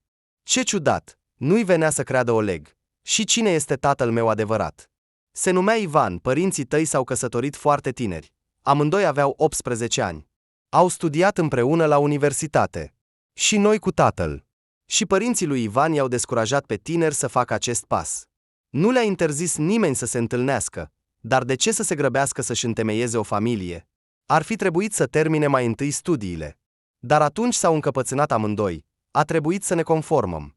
Le-au făcut o nuntă, au început să locuiască la noi, iar după 6 luni, Tatiana a rămas însărcinată cu tine. Galina Ivanovna s-a oprit pentru a-și aduna forțele și a continua povestea. Și ce s-a întâmplat mai departe, bunico? A murit tatăl meu sau ce? De ce m-a crescut o altă persoană? Tatăl tău, Oleg, de fapt a murit. A murit, dar s-a întâmplat asta după ce el și Tatiana au divorțat. Nu știu nici acum ce s-a întâmplat între ei. Dar după divorț, Tatiana a decis că nu vrea să știe nimic despre Ivan sau părinții lui. În curând l-a cunoscut pe Dima. El era dintr-un alt oraș, venise în delegație. Și cumva repede s-au înțeles cu Tatiana. Dima a invitat-o să vină cu el, iar Tatiana ne-a convins pe noi și pe tatăl tău să-i vindem apartamentul și să ne mutăm cu ea. Așa am ajuns cu toții în acest oraș. Ivan a fost de acord ca Dima să te adopte. Și nu l-am mai văzut nici pe Ivan, nici pe părinții lui. Deci, eu nu le-am fost de fapt necesar? A spus Oleg cu un zâmbet trist. Se pare că lui Ivan, da, dacă s-a despărțit atât de ușor de tine. Dar părinții lui erau foarte îngrijorați, dar Tatiana i-a șters din viața ei. Voia ca tu să-l consideri pe Dima tatăl tău biologic, așa că le-a interzis bunicii și bunicului să comunice cu tine și ne-a interzis și nouă să spunem ceva. Am plecat fără să le lăsăm adresa. Cu puțin înainte de plecare, Tatiana s-a întâlnit cu părinții lui Ivan și le-a spus că așa va fi mai bine pentru băiat. Se pare că Ivan se va căsători din nou și vor mai avea nepoți. Oleg să-l considere pe Dima tatăl său biologic. Ea este mama, știe mai bine. Maria și Nicolae nu s-au certat. Au fost oameni foarte modesti și inteligenți. Așa a fost. Și ei nu m-au căutat apoi? Nu știu, Oleg, a suspinat Galina Ivanovna. În curând, Ivan, tatăl tău, a murit. Îmi pare rău pentru el, era foarte tânăr. Unicul fiu al părinților. Da, îmi pare rău, a fost de acord Oleg, dar cât de mult semeni, Oleg, cu tatăl tău biologic. Pur și simplu o față. Așa ceva se mai întâmplă. Și ești atât de înalt ca Ivan, el era un băiat foarte chipeș. De aceea nu m-a mirat că Tatiana a pierdut capul după el. Oleg avea în continuare dificultăți în a crede ceea ce îi povestea bunica. Nu-i venea să creadă. Atâția ani a trăit și nu și-a dat seama că tatăl său este de fapt un tată vitreg. Și ce să facă acum cu acest adevăr? De ce a decis bunica să-i spună asta? Oleg stătea în fața patului ei și nu știa ce să spună. Avea nevoie de timp pentru a procesa și a accepta această informație. De ce ai decis totuși să-mi spui asta? A întrebat el. E greu să trăiești cu o astfel de povară pe suflet, Oleg, a răspuns Galina Ivanovna după o mică tăcere. De câte ori i-am spus Tatianei că așa nu se poate. Ai dreptul să știi adevărul despre tatăl tău biologic. Și apoi Maria și Nicolae, bunica și bunicul tău din partea tatălui, au fost oameni buni, bâlânzi și cinstiți. Mi-a fost foarte milă de ei când am aflat despre moartea singurului lor fiu. Atunci am implorat-o pe Tatiana să le permită să te vadă, să le dea o veste, dar ea a fost categoric împotrivă. Iar eu nu am putut să mă opun fiicei și am continuat să ascund totul. Apoi, Nicolae a murit, inima nu a suportat pierderea singurului fiu. Dar acum, când m-am săturat, când mi-a mai rămas puțin de trăit pe pământ, nu mai pot tăcea. Cunoașterea fiicei mele, știu că nu-ți va spune nimic. Și să se supere pe mine pentru că am decis să-ți mărturisesc totul. Da. Galina Sergivna a început să se sufoce, iar Oleg, speriat, a alergat din cameră să cheme personalul medical. Bunica lui a murit a doua zi. Nu au mai reușit să vorbească. Și Oleg nu a aflat nici numele, nici adresa rudelor sale. Nici măcar nu a înțeles dacă bunica lui Maria este în viață sau nu. Iar cel mai important, se simțea atât de confuz și nu înțelegea ce să facă acum. După înmormântarea Galinei Ivanovna, Oleg a plecat de acasă. Se gândea de mult timp să închirieze un apartament și să trăiască separat de părinți. Iar acum a realizat că nu poate rămâne sub același acoperiș cu mama, care l-a mințit atâția ani, și cu tatăl, care, după cum s-a dovedit, nu era tatăl său deloc. Tânărul a decis să nu-i spună Tatianei că știe totul. În primul rând, a văzut cât de greu este să suporte plecarea mamei. Cu doar 6 luni în urmă, bunicul a murit, iar acum Galina Ivanovna. Tatiana era foarte atașată de părinți și plângea după ei.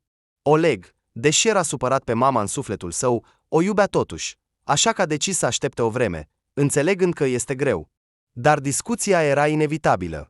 Tânărul a decis ferm că va afla de la mama tot adevărul despre tatăl său biologic și rudele sale, după care, poate, va merge în orașul în care s-a născut pentru a se întâlni cu cei care mai sunt în viață și, poate, pentru a vizita mormântul tatălui său. Acum tânărului i s-au clarificat unele lucruri care înainte păreau ciudate. De exemplu, s-a mirat mereu că nu seamănă deloc cu părinții săi, nici la față, nici în alte trăsături. Tatiana era o femeie foarte mică. Înălțimea ei abia atingea 155 de centimetri.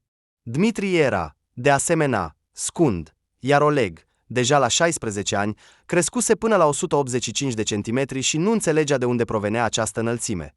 Toți ceilalți membri ai familiei cu care era familiarizat nu se deosebeau prin înălțime.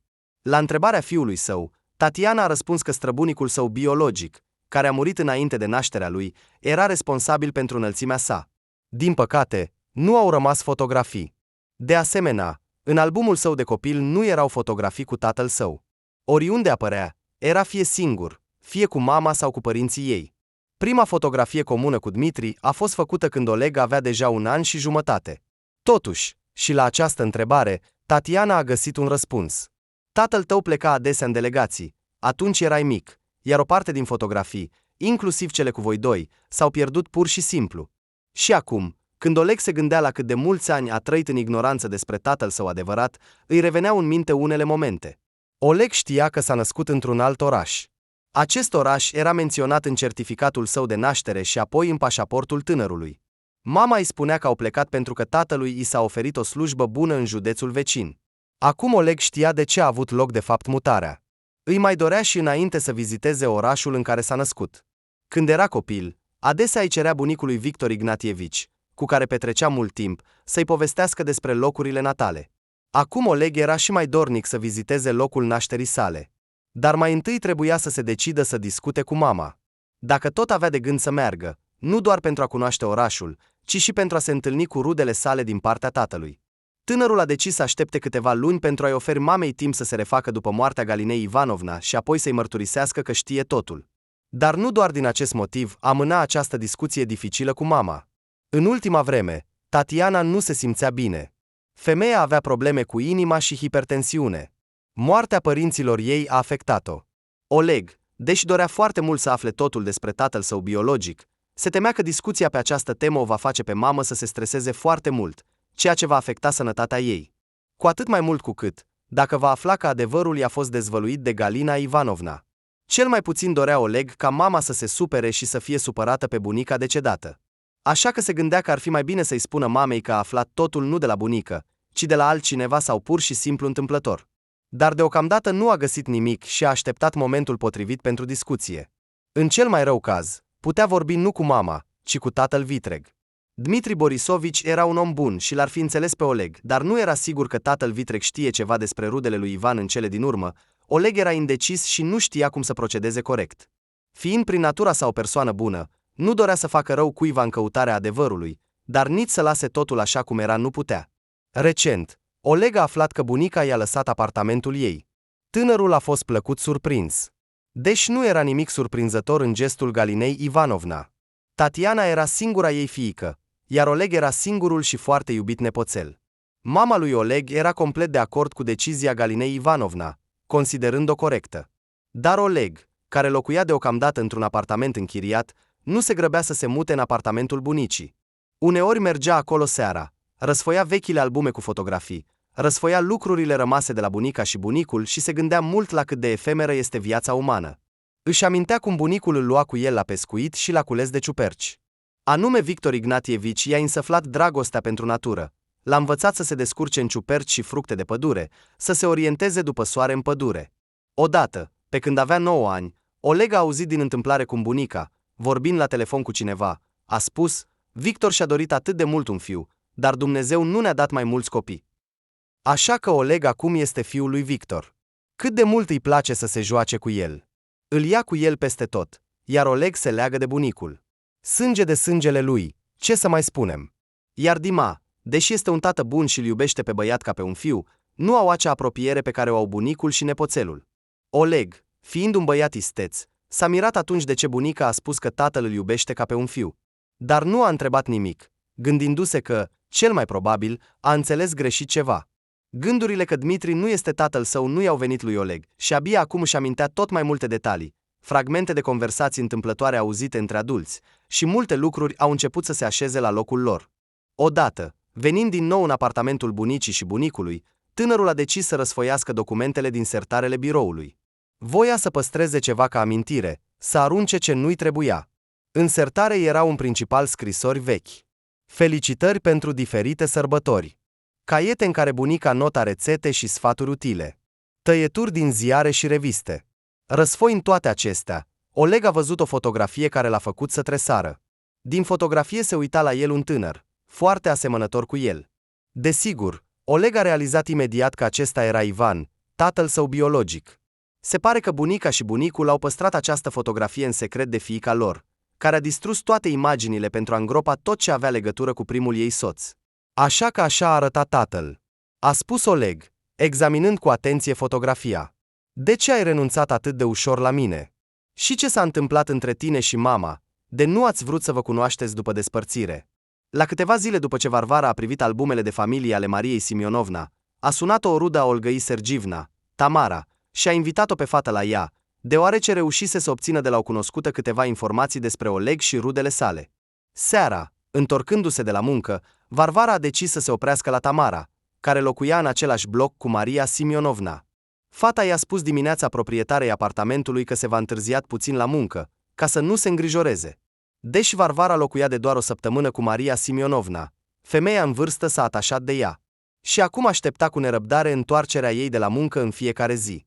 Împreună luau cina, beau ceai și discutau despre cele mai diverse subiecte. Obosită de singurătate, Maria Simionovna aștepta cu nerăbdare aceste momente.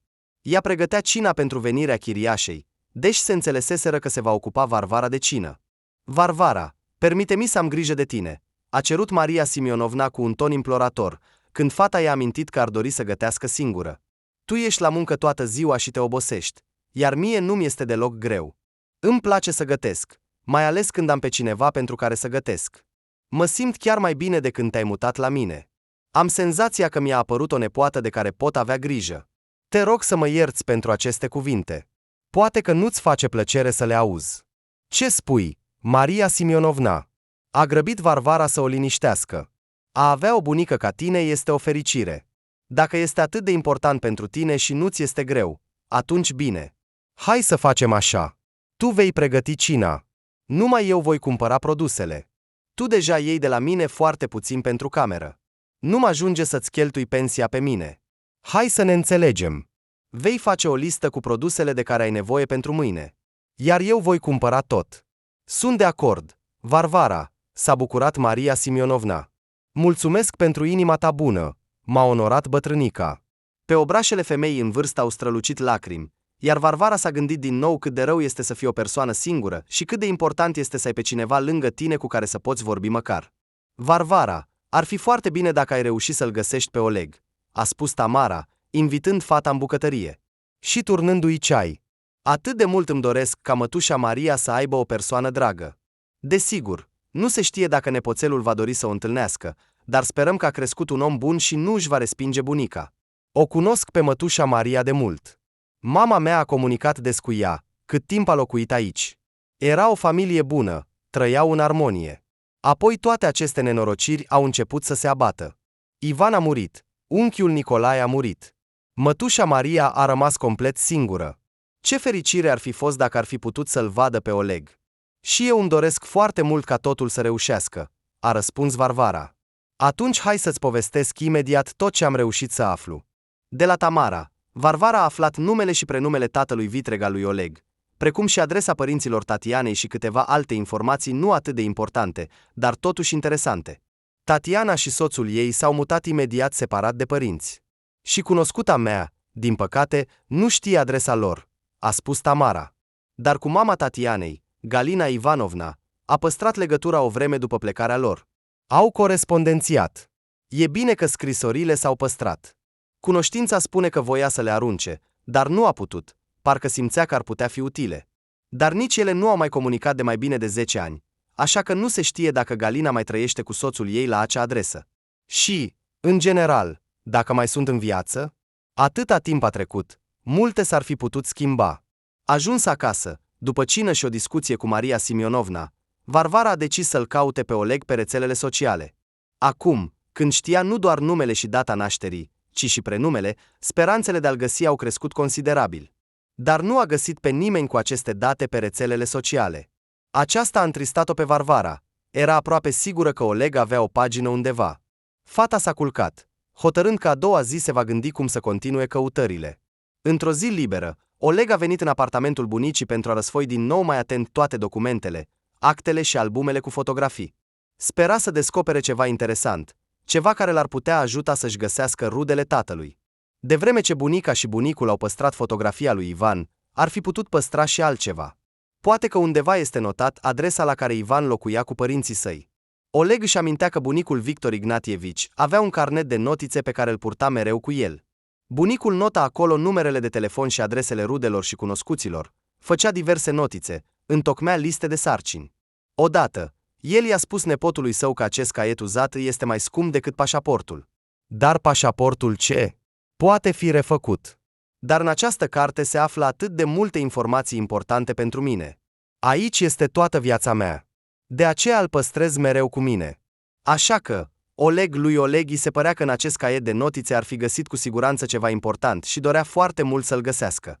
Dar caietul prețios al bunicului părea că a dispărut fără urmă, iar Oleg nu înțelegea unde ar fi putut să dispară. Căutările lui au fost întrerupte de un telefon. Era Dmitri Borisovici. Da, tată, a răspuns tânărul. Deși aflase adevărul, Oleg nu a încetat să-l considere pe Dmitri Borisovici tatăl său. Chiar dacă nu era de sânge, el l-a crescut pe Oleg, l-a educat, s-a îngrijit de el, nu l-a supărat niciodată, iar dacă l-a pedepsit, a făcut-o cu dreptate. Era un tată adevărat.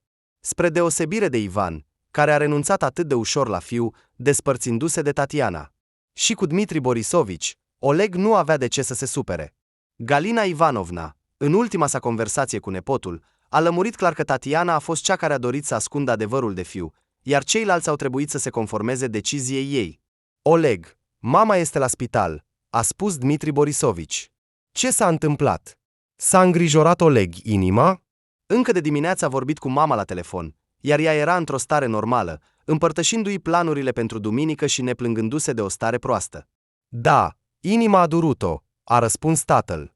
Ne pregăteam să mergem împreună la piață. Apoi mama a spus că nu se simte bine și a rămas acasă. Și eu am vrut să rămân, dar m-a liniștit că a dormit prost noaptea și vrea să se odihnească. Când m-am întors, am găsit-o într-o stare proastă. Am chemat imediat ambulanța. Pericolul a trecut, Oleg, dar medicii au insistat asupra unui control complet. De aceea, mama va rămâne în spital pentru o vreme. A cerut să nu o vizitezi astăzi. Va odihni. Am înțeles, tată, a spus Oleg, mulțumesc că m-ai sunat. Inima tânărului s-a umplut de neliniște. A realizat brusc cât de mult își iubește mama și se teme să nu o piardă. Nu trebuie să o îngrijoreze acum în niciun caz, așa că nu putea fi vorba de o discuție pe o temă importantă pentru el. Ar fi fost bine să găsească caietul bunicului, iar în el măcar un indiciu, se gândea Oleg, continuând căutările. Mama nu ar trebui să știe nimic. Dacă nu a vrut să știu adevărul, înseamnă că avea un motiv. Nu am dreptul să o judec. Dar unde este acest caiet? Oleg a căutat caietul lui Victor Ignatievici până târziu noapte. A răscolit tot apartamentul, dar nu a găsit nimic. Tânărul, dezamăgit, a decis să nu se întoarcă la apartamentul închiriat, ci să rămână aici și dimineața, cu mintea limpede, să se gândească ce să facă în continuare. Varvara, cum decurg căutările lui Oleg? Te-a ajutat Tamara? A întrebat Olga Sergievna, când ea și Varvara au coborât în cafeneaua de la parterul clădirii unde lucrau, în timpul pauzei de prânz. Femeile nu s-au văzut câteva zile, deoarece Olga Sergievna a fost în concediu medical și acum dorea să afle dacă există vreo noutate în cazul planificat de Varvara. Din păcate, nu am reușit să o găsesc pe nepoata Mariei Simionovna, a răspuns Varvara. Dar datorită Tamarei, acum știu și noul său nume de familie și patronimul. Oleg Dmitrievici Ivanțov. Am încercat să-l caut pe rețelele sociale, dar nu am găsit. Desigur, el ar putea fi sub un alt nume, sau poate că nu are deloc pagină. Nu știm nimic despre el. Poate că din cauza activității sale profesionale nu poate avea pagină pe rețelele sociale. Nu știu ce să fac în continuare. De ceva timp eram sigură că, aflând numele de familie, voi reuși să-l găsesc fără probleme pe internet. Da, ar fi minunat să-l găsesc pe Oleg prin rețelele sociale, a fost de acord Olga Sergievna. Și Tamara a aflat printr-o cunoștință adresa la care locuiesc părinții Tatianei. Sau au locuit, pentru că această cunoștință nu a mai avut legături cu ei de mai bine de 10 ani, dar nu știu încă cum să folosesc această informație. Ar fi fost bine, desigur, să merg acolo în weekend. Am verificat deja programul autobuzelor și trenurilor. Mă tem că acesta este singurul mod de a afla ceva, deoarece nu reușesc să-l găsesc pe Oleg pe internet. Olga Sergievna s-a gândit.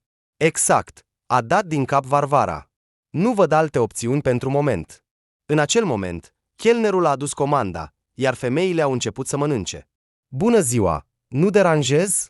La masa lor s-a apropiat Larisa, colega lor. A coborât să ia prânzul, iar toate mesele erau ocupate. Desigur, Lara, ia loc, a zâmbit Olga Sergievna. La această oră, aici este întotdeauna aglomerat. Mulțumesc, a răspuns tânăra și s-a adresat chelnerului care s-a apropiat. Vreau ceai verde și salată de legume. Ești la dietă? S-a mirat Olga Sergievna. Și așa ești slabă. Nu, ce dietă? A dat din mână Larisa. Nu am poftă de mâncare, sunt nervoasă. Ce s-a întâmplat? Îmi pare rău dacă mă bag în treburile tale. Fiica mea s-a îmbolnăvit, a răspuns Larisa. Bine că socrul mă ajută. Stă cu ea, cât eu sunt la muncă. Șeful nostru, știți cum, nu suportă pe cei care iau desconcediu medical. Înțeleg, Lara, a dat din cap Olga Sergievna cu compasiune. Când copiii sunt bolnavi, este insuportabil pentru o mamă. Dar nu este vorba doar despre asta, a continuat Larisa. Șeful mă trimite în deplasare, în județul vecin, pentru câteva zile. Și nu pot refuza, și mă nebunesc la gândul că va trebui să o las pe Iulia, care este bolnavă. Și cum să-i explic lui Mihail Arcadievici? El este atât de rigid, nu va înțelege. Da, a fost de acord Olga Sergievna cu colega tânără. El nu suportă dacă cineva își pune problemele personale și familiale mai presus de interesele firmei. Dar ce, în afară de tine, nu mai este nimeni care să meargă în deplasare? În departamentul vostru sunt 5 oameni. Nu știu de ce a căzut alegerea pe mine, a ridicat din umeri Larisa. Este o lege a răutății. Am încercat să vorbesc cu colegii, sperând că cineva va accepta să meargă în locul meu, dar nimeni nu vrea. Și este de înțeles. Cui îi pasă de problemele noastre? Fiecare are grijile lui. Dar unde anume te trimite în deplasare? Larisa a răspuns. Olga Sergievna și Varvara s-au privit. Este același oraș în care a plecat Oleg și unde, probabil, locuiește și acum. Femeile s-au înțeles fără cuvinte. Dar dacă merg eu în locul tău? A întrebat Varvara. Tu? S-a mirat Larisa. Da, mi-ar plăcea foarte mult să merg, a zâmbit Varvara. Poate că mergem la Mihail Arcadievici și cerem asta? Mă vei pune la curent. Trebuie să acumulez și eu experiență. Varvara, ești pur și simplu aur, a exclamat Larisa, încântată. Nu-ți poți imagina cât de mult mă ajuți. Doar să nu se opună șeful, s-a îngrijorat Varvara. Cred că nu vor fi probleme, a spus cu încredere Olga Sergievna. Lucrez aici de mult și știu că pentru Mihail Arcadievici rezultatul este cel mai important. Iar Varvara, într-adevăr, trebuie să acumuleze experiență. Așteptând să se termine pauza de prânz, Larisa și Varvara s-au dus în biroul lui Mihail Arcadievici, care a fost de acord ca Varvara să meargă în deplasare în locul Larisei. Dar sub responsabilitatea ta, Larisa Alexandrovna, a adăugat șeful cu un ton rece, când femeile se pregăteau să părăsească biroul. Dacă Varvara Andrievna nu se descurcă, vei pierde bonusurile. Desigur, Mihail Arcadievici. Mă voi descurca, a asigurat Varvara pe șef. Îți sunt datoare, a spus Larisa, când s-au îndepărtat de biroul șefului. Îți sunt foarte recunoscătoare. Dacă ai nevoie de ajutorul meu, poți conta întotdeauna pe mine. Mulțumesc. Am vrut de mult să vizitez acest oraș. Se spune că este un oraș frumos, cu multe de văzut, și schimbarea de peisaj nu strică. Așa că totul este în regulă. Nu trebuie să crezi că ești în datorie față de mine. Varvara s-a simțit inconfortabil în fața colegei. Nu era sigură că ar fi mers în această deplasare în locul Larisei dacă nu ar fi avut un interes personal. Dar nu era deloc necesar să-i spună lui Lara despre asta. Mi se pare că norocul a venit singur la tine, a spus Olga Sergievna, când Larisa s-a întors la locul ei de muncă. Sunt sigură că nu este o simplă întâmplare. Poate, a răspuns Varvara, gândindu-se. După 2 zile, Varvara s-a urcat în trenul care o ducea în acest oraș. Călătoria urma să dureze aproximativ 7 ore, iar fata spera că va putea să se gândească bine la tot. Îi dorea atât de mult să se întoarcă cu vești bune. În fața ochilor îi apărea fața supărată a Mariei Simionovna, care a fost întristată de vestea despre deplasare. Ai grijă de tine, Varvara, i-a spus bătrâna, dimineața, când a dus-o la taxi. Și fata a observat că în ochii Mariei Simionovna au strălucit lacrimi. Ce bună este bunica ta, a spus taximetristul, când au plecat. Îi pasă atât de mult de tine. Da, a dat din cap Varvara, este minunată. Noaptea, Oleg aproape nu a dormit. Adormea pentru scurt timp și se trezea imediat. I se părea că în apartament este cineva. Se auzeau pași și scârțâituri. Tânărul nu era sperios, dar și lui s-a părut brusc puțin înfricoșător. Se gândea că, cu puțin timp în urmă, în acest apartament locuiau bunica și bunicul său. Își duceau viața, vorbeau, umblau prin apartament, foloseau toate aceste lucruri, cu care acum nu știa ce să facă. Iar acum Victor Ignatievici și Galina Ivanovna nu mai sunt. Și este atât de ciudat. Este interesant ce se întâmplă cu sufletul unei persoane atunci când părăsește corpul. Și există vreo altă viață? Viață după moarte? Tânărul nu se gândise niciodată la astfel de lucruri. Dar acum avea senzația că bunica și bunicul sunt undeva aproape. Și ca o confirmare a gândurilor sale, a auzit un sunet ciudat, asemănător unui gemete. Oleg a început din nou să se simtă neliniștit. A aprins o lampă de noapte și a decis să doarmă cu lumina aprinsă. Dar somnul nu mai venea. Probabil, mi s-a dezvoltat imaginația, sau din cauza insomniei văd lucruri neclare, s-a gândit tânărul, ridicându-se de pe canapea. A ieșit în bucătărie, a deschis dulapul unde bunica păstra cerealele și alte provizii uscate, a găsit o cutie cu resturi de cafea și a pus pe aragaz un ibric. Dacă tot nu reușesc să dorm, mai bine să nu mă mai chinui, a decis Oleg, voi bea cafea și voi continua să caut caietul de notițe. I-a spus tânărul, deși deja nu mai știa unde altundeva ar putea să-l caute. Oleg a turnat cafea în cană, a adăugat apă clocotită și în acel moment a auzit o bătaie ușoară la ușă. Pe ceas erau doar 20 de minute după 7, așa că tânărul s-a mirat. Cine a venit atât de devreme? S-a uitat prin vizor și l-a văzut pe Anton Maximovici, prietenul bunicului, care locuia în apropiere. Oleg a deschis ușa și l-a salutat, foarte surprins de vizita atât de matinală. Bună, Oleg, a spus Anton Maximovici. Îmi pare rău că am venit atât de devreme. Tocmai am fost cu câinele la plimbare și am văzut că la Ignatievici lumina este aprinsă. Apoi m-am uitat mai bine și te-am văzut. Așa că am decis să intru, de vreme ce nu dormi. Intră! Oleg l-a lăsat pe prietenul bunicului în cameră, încă neînțelegând de ce a venit. Nu stau mult. Vreau să-ți dau ceva. Trebuia să-ți dau de mult, dar am plecat la fiul meu în capitală, am revenit abia recent, așa că îmi pare rău că abia acum îți returnez. Cu aceste cuvinte, Anton Maximovici a scos din buzunarul interior al jachetei ceea ce Oleg căuta atât de zadarnic, caietul de notițe al lui Victor Ignatievici. De unde îl aveți? S-a mirat și în același timp s-a bucurat foarte mult Oleg. Ultima dată l-am văzut pe Victor cu o săptămână înainte de moartea lui. Am venit să-l vizitez. El deja zăcea, nu se mai ridica, dar am vorbit bine atunci, din suflet. Și mi-a dat amintire câteva lucruri din echipamentele lui de pescuit. Știi bine cât de mult ne plăcea să pescuim. Nu am vrut să iau nimic, dar Ignatievici a insistat. Și nu am vrut să-l supăr. Și așa mi se rupea inima, uitându-mă la el. Era o persoană atât de activă, plină de viață, și iată. Boala nu iartă pe nimeni. Iar acasă, sortând lucrurile, am găsit acest caiet. Imediat mi-am dat seama că a ajuns la mine din greșeală.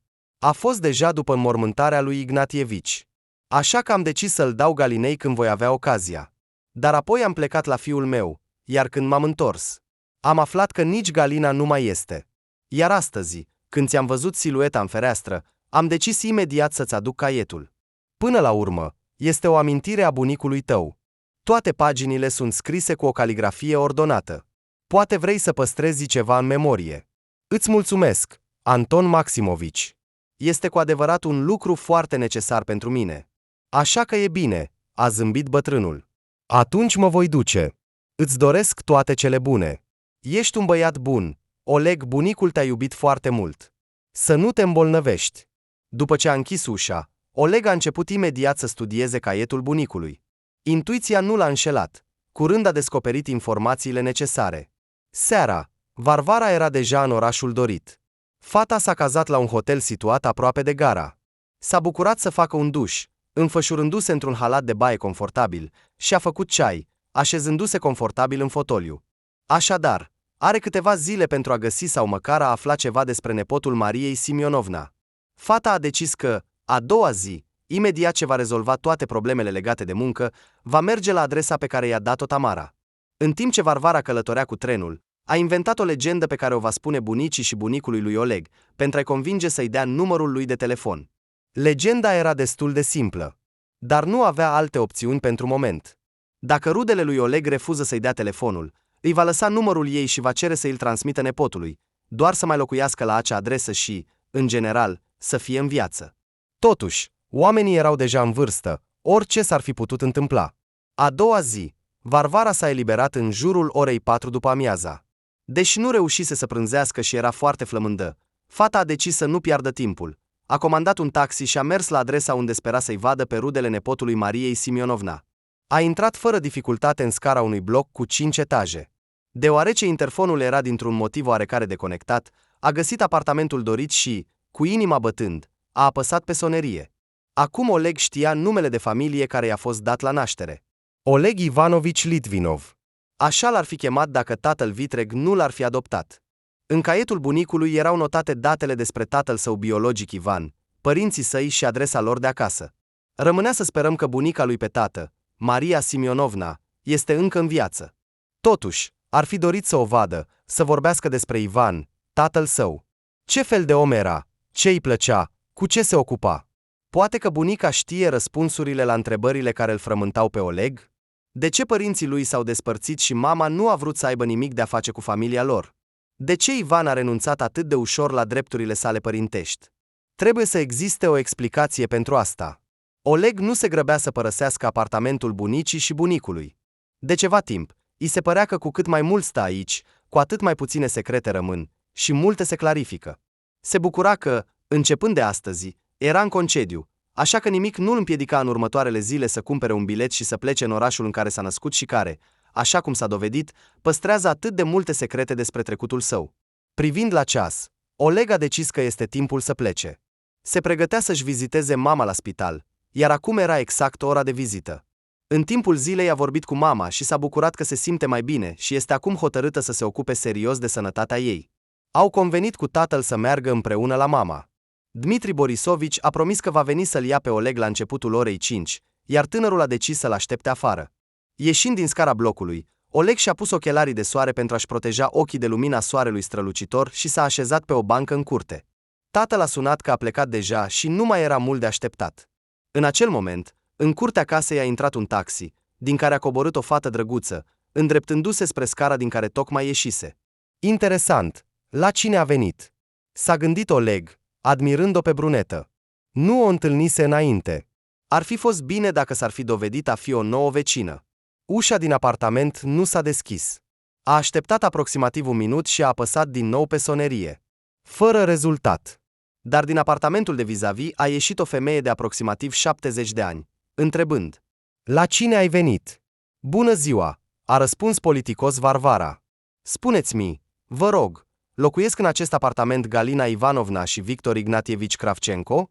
"Au locuit cândva," a răspuns vecina. "Au murit deja." "Așa," s-a întristat Varvara. "Și de mult."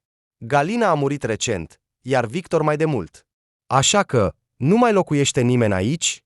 "Rude." Vocea vecinei s-a mai îmbâlânzit puțin. "Nepotul lor Oleg vine uneori pe aici. Chiar și astăzi a fost. Tocmai a plecat. Chiar înainte de venirea ta. Puteai să te întâlnești cu el. Nu l-ai întâlnit, nu? Un băiat frumos, înalt. Deci, dacă ești rudă, ar trebui să știi. Nu, nu l-am văzut niciodată pe Oleg," a răspuns Varvara. Fata s-a întristat. Ce dezamăgitor! Cu puțin timp înainte, l-ar fi văzut pe cel pentru care a venit în acest oraș. "Dar nu ești din zonă," a continuat curioasa vecină. "Ai venit de undeva?"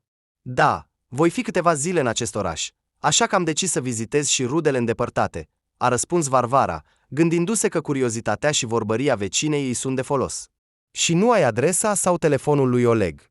"Ce nu este? Nu este," a ridicat din numeri femeia. "Aici nu te pot ajuta cu nimic, fetiță. Dar pot să-ți las numărul meu de telefon?" a întrebat Varvara. "Și dacă cumva Oleg apare, te rog, transmite-i. Este foarte important pentru mine să mă întâlnesc cu el." "Bine," a fost de acord vecina. "Nu-mi va fi greu. Dacă îl voi vedea, îi voi transmite. Ai unde să scrii? Sau să-ți dau o foaie și un pix?" "Am, îți mulțumesc foarte mult." Varvara a scos din geantă un caiet, a rupt o pagină și a scris pe ea numele ei și, gândindu-se puțin, a adăugat: Oleg, te rog, sună la acest număr. Fata i-a dat foaia vecinei, s-a despărțit de ea, mulțumind încă o dată. Și a coborât pe scări. Pe de o parte, o chinuia supărarea. Era incredibil de trist că s-au ratat cu puțin. Dar pe de altă parte, acum știe cu siguranță că nepotul Mariei Simionovna este viu și sănătos.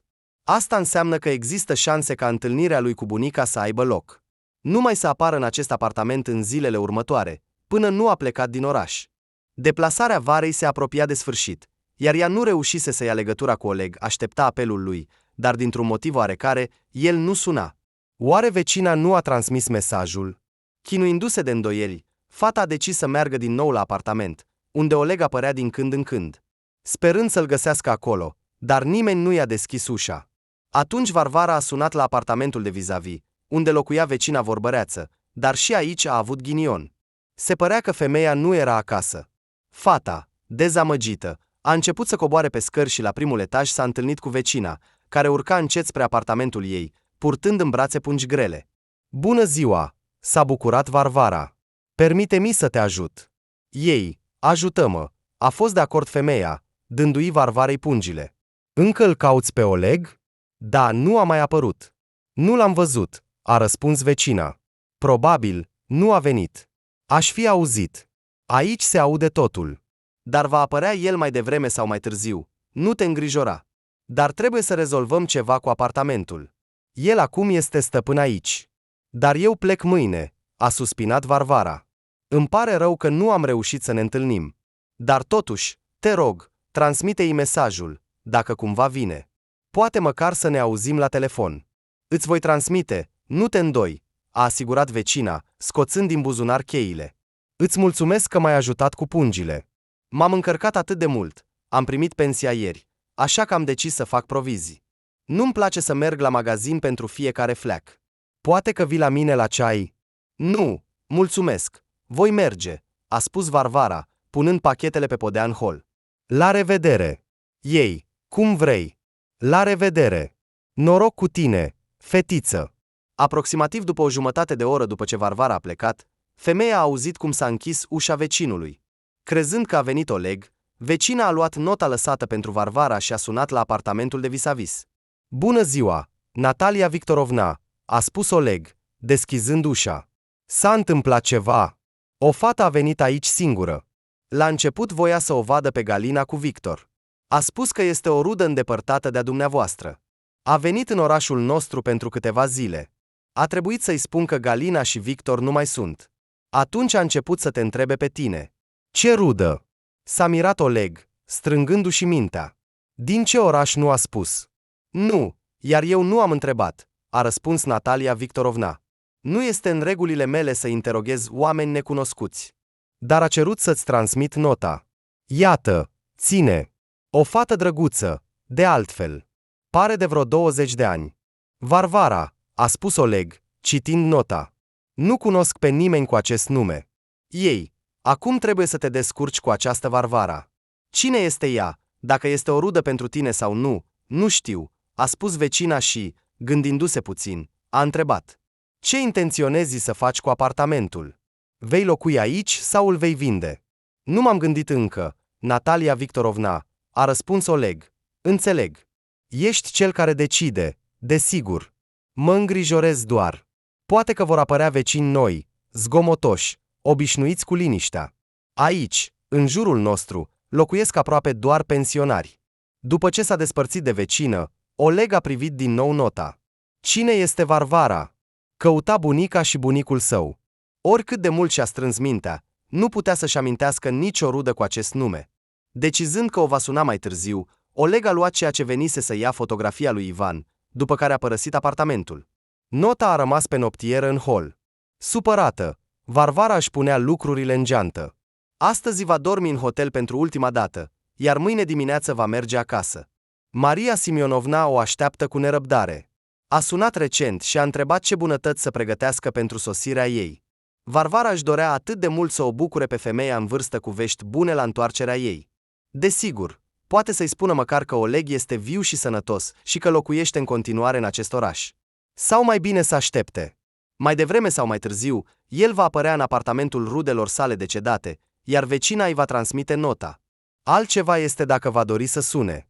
Dar cât de rău este că nu s-au întâlnit când Varvara a venit prima dată, s-au ratat puțin. Trenul o ducea din nou pe Varvara, lăsând în urmă orașul confortabil. Fata călătorea într-un vagon de clasa a treia, erau puțini oameni, ceea ce o bucura foarte mult. Varvara și-a făcut ceai și s-a așezat la fereastră, adâncindu-se în gândurile ei. Bună dimineața! A auzit o voce masculină lângă ea. Scuzați-mă, nu ne-am mai văzut nicăieri. Fata și-a ridicat privirea și l-a văzut pe un tânăr simpatic, al cărui chip i s-a părut de asemenea foarte familiar. Nu se poate! S-a gândit ea, simțind cum, din cauza emoției, a fost cuprinsă de căldură. Tânărul din fața ei semăna foarte mult cu Ivan, fotografia căruia era acum în telefonul ei. Varvara se uita la el, neputând să scoată un cuvânt. Ce este cu tine? S-a îngrijorat tânărul, așezându-se în fața ei. Te simți rău? Nu, totul este în regulă, a dat din cap fata, la care, în sfârșit, i-a revenit darul vorbirii. Scuză-mă, ești Oleg? Da, s-a mirat tânărul. Deci, totuși ne cunoaștem? Nu, dar te cunosc. Ești Oleg Ivanțov? El este. Și cum te cheamă pe tine? Varvara. Varvara. Oleg s-a mirat și mai mult. Deci ești tu fata aceea care căuta rudele mele, iar apoi pe mine, și care mi-a lăsat o notă cu rugămintea de a suna? Ești o rudă îndepărtată de-a mea? Nu, a dat din cap Varvara. Te-am căutat cu adevărat, dar nu suntem rude. Așa. Interesant. Acum mi-am amintit unde te-am văzut. Aproximativ acum o săptămână stăteam pe o bancă lângă intrare. Și tu ai ieșit din taxi.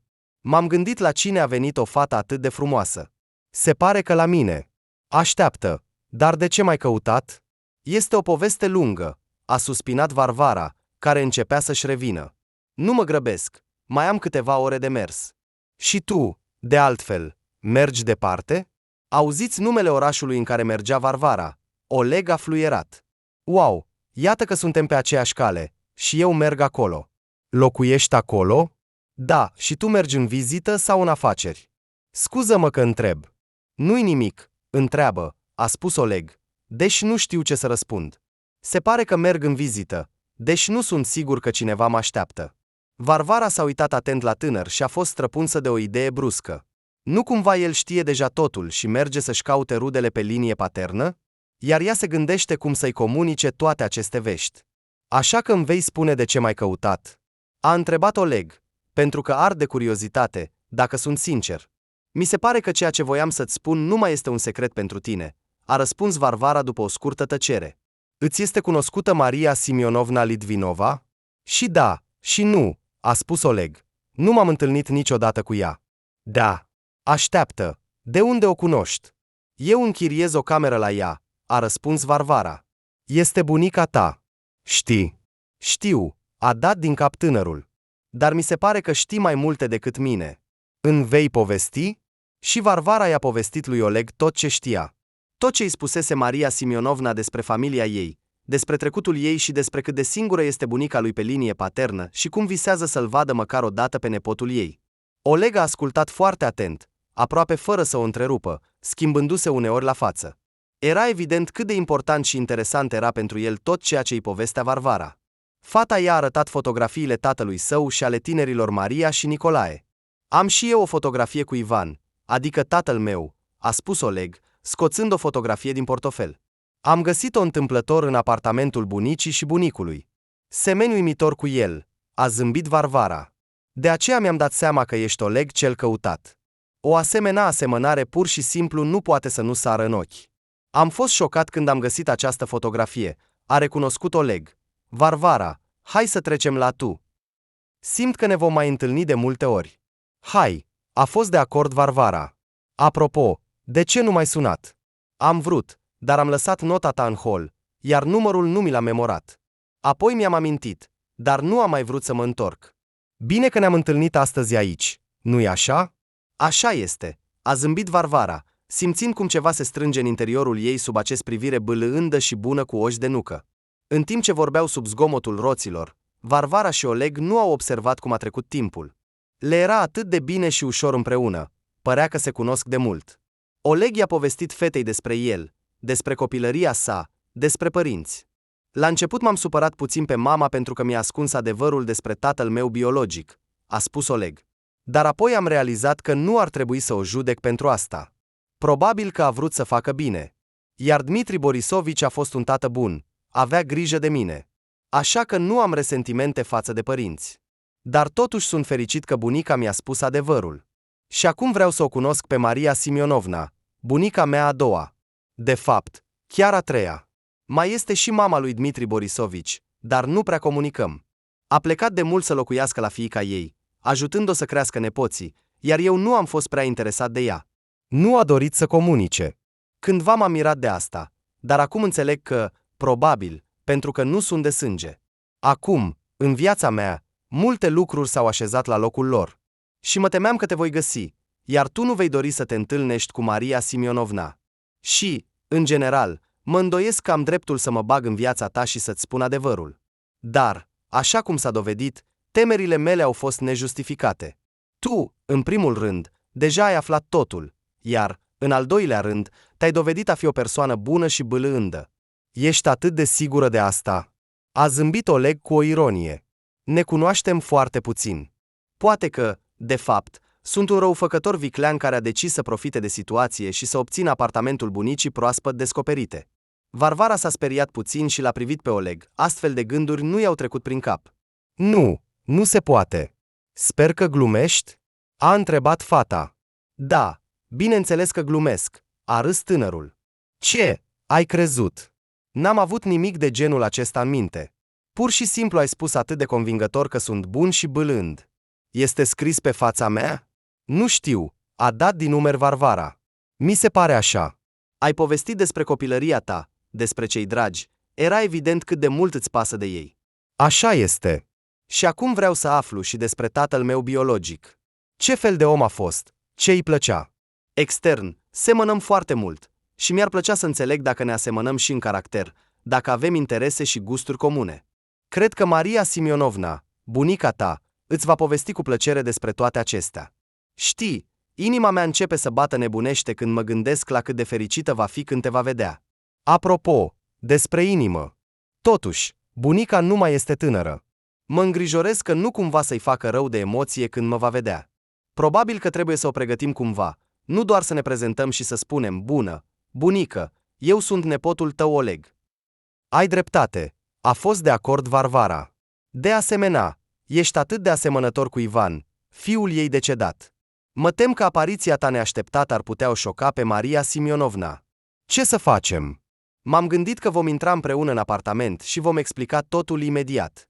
Hai să facem așa, a spus Oleg, gândindu-se puțin. Voi rămâne pentru moment la hotel. Iar tu vorbești astăzi cu bunica, o pregătești. Cred că vei găsi cuvintele potrivite, iar apoi îmi vei da de știre. Apropo, hai să ne schimbăm numerele de telefon. După câteva minute, Varvara și Oleg mergeau pe peron. La ce hotel ar fi mai bine să mă opresc? A întrebat tânărul. Poți să-mi recomanzi ceva? Eu sunt aici pentru prima dată, dacă nu pun la socoteală, desigur, că m-am născut în acest oraș. Nu departe de casa Mariei Simionovna este un hotel destul de bun, și-a amintit Varvara. Hai să comandăm acum un taxi și să mergem împreună acolo. Mă voi asigura că te-ai așezat, iar apoi voi merge acasă. Este foarte aproape. Dar asta este deprisos. Ce? Nu mă pot caza singur la hotel. A încercat să protesteze Oleg. Eu, de fapt, ar trebui să te conduc, nu tu pe mine. Nu uita că ești într-un oraș necunoscut. Cine știe, poate că nu vor fi locuri libere la hotel, a insistat Varvara. Te rog, nu mai discuta cu mine. Bine, să fie cum vrei. Comandă taxiul, dar eu voi plăti călătoria. Ne-am înțeles. După o oră, Varvara era deja acasă. Oleg s-a cazat într-o cameră singlă la hotel și a spus că va aștepta vești de la Varvara. Fetei îi plăcea să se întâlnească cu bunica și nepotul cât mai curând posibil. Dar, desigur, trebuia să o pregătească pe Maria Simionovna pentru această veste. Când Varvara a intrat în bucătărie, s-a mirat de câte bunătăți a pregătit gazda ei.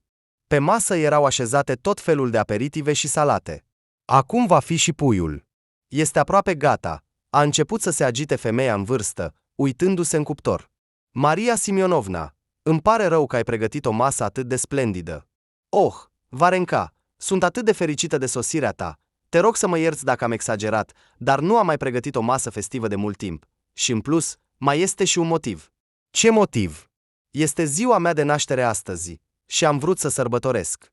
Maria Simionovna, a exclamat Varvara. Cum am putut uita? Mi-ai spus încă în prima zi când m-am mutat la tine. Și mi-a ieșit din cap. Te rog, iartă-mă. Și eu am venit fără cadou. Nu este nimic, Varenka, nu trebuie să-ți amintești de ziua mea de naștere. Atunci am spus doar întreagăt. Iar cel mai bun cadou pentru mine este că astăzi nu sunt singură. Pentru prima dată în mulți ani, în ziua mea de naștere, și nu singură. De aceea am vrut să pregătesc masa. Am cumpărat chiar și o sticlă de vin. Deși nu beau deloc, dar astăzi este permis puțin. Varvara se uita la Maria Simionovna, la masa splendidă și se gândea la Oleg, el trebuie să fie astăzi aici, cu ei, nu singur la hotel. Și aceasta, de fapt, va fi cel mai bun cadou pentru Maria Simionovna. Dar eu am o surpriză pentru voi, a spus Varvara. Așa? S-a mirat femeia în vârstă. Și ce este? Doar nu te îngrijora, așează-te. Ce s-a întâmplat, Varenka? S-a tensionat Maria Simionovna.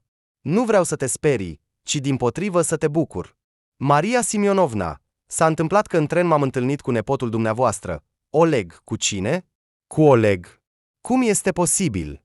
Varvara, nu înțeleg, mă faci să glumesc? Nici vorbă. Nepotul dumneavoastră Oleg a venit în orașul nostru pentru a se întâlni cu dumneavoastră. Și unde este el? A întrebat Maria Simionovna cu neîncredere. Acum este la hotel, dar așteaptă momentul când veți fi gata să vă întâlniți. Oh, Doamne! Femeia în vârstă s-a apucat de inimă. Varenka, toarnă-mi apă, te rog. Nu te simți bine, Maria Simionovna, s-a speriat Varvara, apucând carafa cu apă fiartă. Poate că ai nevoie de medicamente? Nu, a dat din cap bunica lui Oleg, totul este în regulă, este doar de la emoție. Nu am probleme cu inima, nu te teme. Acum voi bea apă. Pur și simplu astfel de vești. Deci, spui că Oleg a venit în oraș pentru a se întâlni cu mine? Dar cum a aflat despre mine? Nu cumva Tatiana a povestit totuși? A aflat totul de la bunica lui, Galina Ivanovna. Cu puțin înainte de moarte, ea i-a mărturisit. Așa. Galina nu mai este. Dar Victor este în viață? Nici el nu este. Dar haideți să-l sun pe Oleg, sunteți gata pentru întâlnire? Te mai întreb. Desigur, cheamă-l. Și eu am avut un sentiment de la prima oră că ar trebui să se întâmple ceva bun. Uite! Doamne, îți mulțumesc că mi-ai auzit rugăciunile. Nu cumva în curând voi vedea singurul meu nepot? La doar o jumătate de oră, Oleg era acasă la Maria Simionovna. Femeia în vârstă se uita la el, plângea și nu se putea opri. Ce mult semeni cu Ivan! Pur și simplu o față. Nu cumva se întâmplă asta în realitate. Chiar nu dorm. Pot să te îmbrățișez încă o dată? Bineînțeles. Oleg a îmbrățișat-o pe bunică, iar Varvara se uita la ei și își stăpânea cu greu lacrimile. Oleg și Maria Simionovna au stat de vorbă până târziu noapte. Nu se puteau sătura de vorbit. Varvara a stat puțin cu ei și a plecat în camera ei. Nu voia să le strice momentul bunicii și nepotului, care s-au regăsit astăzi, lăsându-i să vorbească față în față, și, de asemenea, fetei îi plăcea să se odihnească înainte de o zi de muncă responsabilă. Mâine dimineață, Varvara trebuia să se prezinte în fața șefului pentru munca efectuată în delegație, iar pentru asta avea nevoie de o minte limpede. Dimineața, când Varvara s-a trezit, a realizat că Oleg a rămas să doarmă la ei. Și Maria Simionovna dormea încă. Fata s-a furișat încet în bucătărie, încercând să nu facă zgomot, și și-a făcut o cafea și un sandwich, iar după ce a mâncat a plecat la muncă. Mihail Arcadievici a fost foarte mulțumit de munca Varvara și a promis să-i acorde un premiu. Iar Varvara abia a așteptat să se termine ziua de muncă. Se surprindea gândindu-se tot timpul la Oleg, iar când îi povestea Olgăi Sergivna despre cum l-a căutat fără succes pe tânăr și apoi l-a întâlnit neașteptat, se străduia să-și stăpânească emoțiile care o copăleșeau. Se pare, Varvara, că nu ai găsit doar nepotul Mariei Simionovna, ci ai întâlnit și dragostea, a zâmbit Olga Sergivna, ascultând-o pe Varvara. Ce spui? Ce dragoste? S-a rușinat fata. Dar pe fața ta este totul scris. Pur și simplu strălucești de fericire. Nu știu. Este prea devreme să vorbesc despre asta. Ne-am cunoscut doar. Și se întâmplă așa în viață. De ce nu? În viață, Varvara, se întâmplă și astfel de lucruri. Iată, și pe voi cu Oleg, se pare că soarta v-a adus împreună pe căi lungi și sinuoase. Varvara a zâmbit. Se simțea atât de bine și însorit în suflet. Pe căi lungi și sinuoase. Ce frumos a spus colega ei. Nu cumva s-au întâlnit cu Oleg nu întâmplător? Este el, a întrebat Olga Sergievna, când seara au ieșit din clădirea în care se afla firma lor. Nu departe stătea un tânăr înalt cu un buchet de flori. Văzând-o pe Varvara, a zâmbit și a venit spre ea. Da, acesta este Oleg, a răspuns fata surprinsă. Ei bine, atunci mă retrag, nu vreau să vă deranjez, a spus Olga Sergievna și a adăugat. Este foarte chipeș. Salut, acesta este pentru tine, a zâmbit Oleg, întinzându-i buchetul. Mulțumesc, neașteptat, a răspuns fata. Cum ai aflat unde lucrez? Mi-ai povestit ieri în tren despre munca ta. Știind numele firmei, nu a fost greu să aflu. Ei bine, da, sunt de acord. Poate că ne plimbăm. I-am spus bunicii că ne vom întârzi. Nu s-a împotrivit. Totuși, ai apărut doar în viața ei și deja petreci timp cu chiriașa ei. Bunica nu s-a împotrivit, dimpotrivă. Ea deja ne-a căsătorit și visează la nepoți în visele ei. Ei bine, Maria Simionovna, s-a rușinat și s-a bucurat în același timp Varvara. Fantezistă. Sau poate nu este o fantezistă, ci o clarvăzătoare. Mi-ai plăcut din prima clipă. Chiar când ai ieșit din taxi. Dacă nu m-aș fi grăbit atunci la mama în spital, te-aș fi ajuns din urmă și m-aș fi prezentat. Iar apoi această întâlnire neașteptată în tren. Poate că este soarta? Poate, a zâmbit fata, inalând aroma florilor dăruite de Oleg. Iartă-mă, Maria Simionovna, a spus Tatiana, am fost foarte nedreaptă față de tine. Am realizat asta doar după mulți ani. M-am supărat pe fiul tău și am transferat această supărare și asupra ta și lui Nicolae Petrovici. Fosta soacră și nură stăteau una în fața celeilalte și purtau o discuție dificilă. Ce te-a supărat atât de mult pe Ivan? Și nici nu-mi place să povestesc, dacă sunt sinceră. A ieșit totul prost. Ne-am certat foarte tare, ne-am spus tot felul de lucruri unul altuia. Mi-a mărturisit că merge uneori la Ecaterina Simonova. Zicea că ea îl înțelege dintr-o jumătate de cuvânt, nu ca mine. Ei bine, și așa, cuvânt cu cuvânt. Am spus și eu ceva de prisos. Am spus că am o aventură cu un alt bărbat. Deși, de fapt, nu aveam nimic de genul acesta în minte. Așa am încercat să mă răzbun pe Ivan pentru Ecaterina. Rușine să mă amintesc. Eram foarte tineri, proști. Apropo, am aflat mai târziu că nu a fost nimic între Ivan și Ecaterina. Din supărare mi-a spus asta. Se pare că ne-am hotărât prea devreme să ne formăm o familie. Nu eram pregătiți să facem compromisuri și să respectăm interesele celuilalt. Ne-am comportat ca niște egoiști. Dar toate acestea le-am înțeles doar cu ani. Maria Simionovna. Ah, Tatiana, a suspinat fosta soacră, nu te învinuiesc. Știu că Ivan al meu nu era un dar. L-am răsfățat foarte mult eu și tatăl lui. Nu era pregătit pentru viața de familie și pentru paternitate, așa cum s-a dovedit. Dar să nu mai vorbim despre vechile supărări. Mă bucur că tu înțelegi totul. Ce a fost, a fost. Trecutul nu-l poți schimba. Acum în viața mea există din nou un nepot. Iar în curând va apărea și un strănepot. Într-o lună, Varenca îți va dărui un nepot, iar mie un strănepot. Este o fericire atât de mare, a spus Tatiana, îmbrățișând fosta soacră și plângând. Iată că și-a căzut de pe suflet, în sfârșit, o povară grea pe care a purtat-o mulți ani.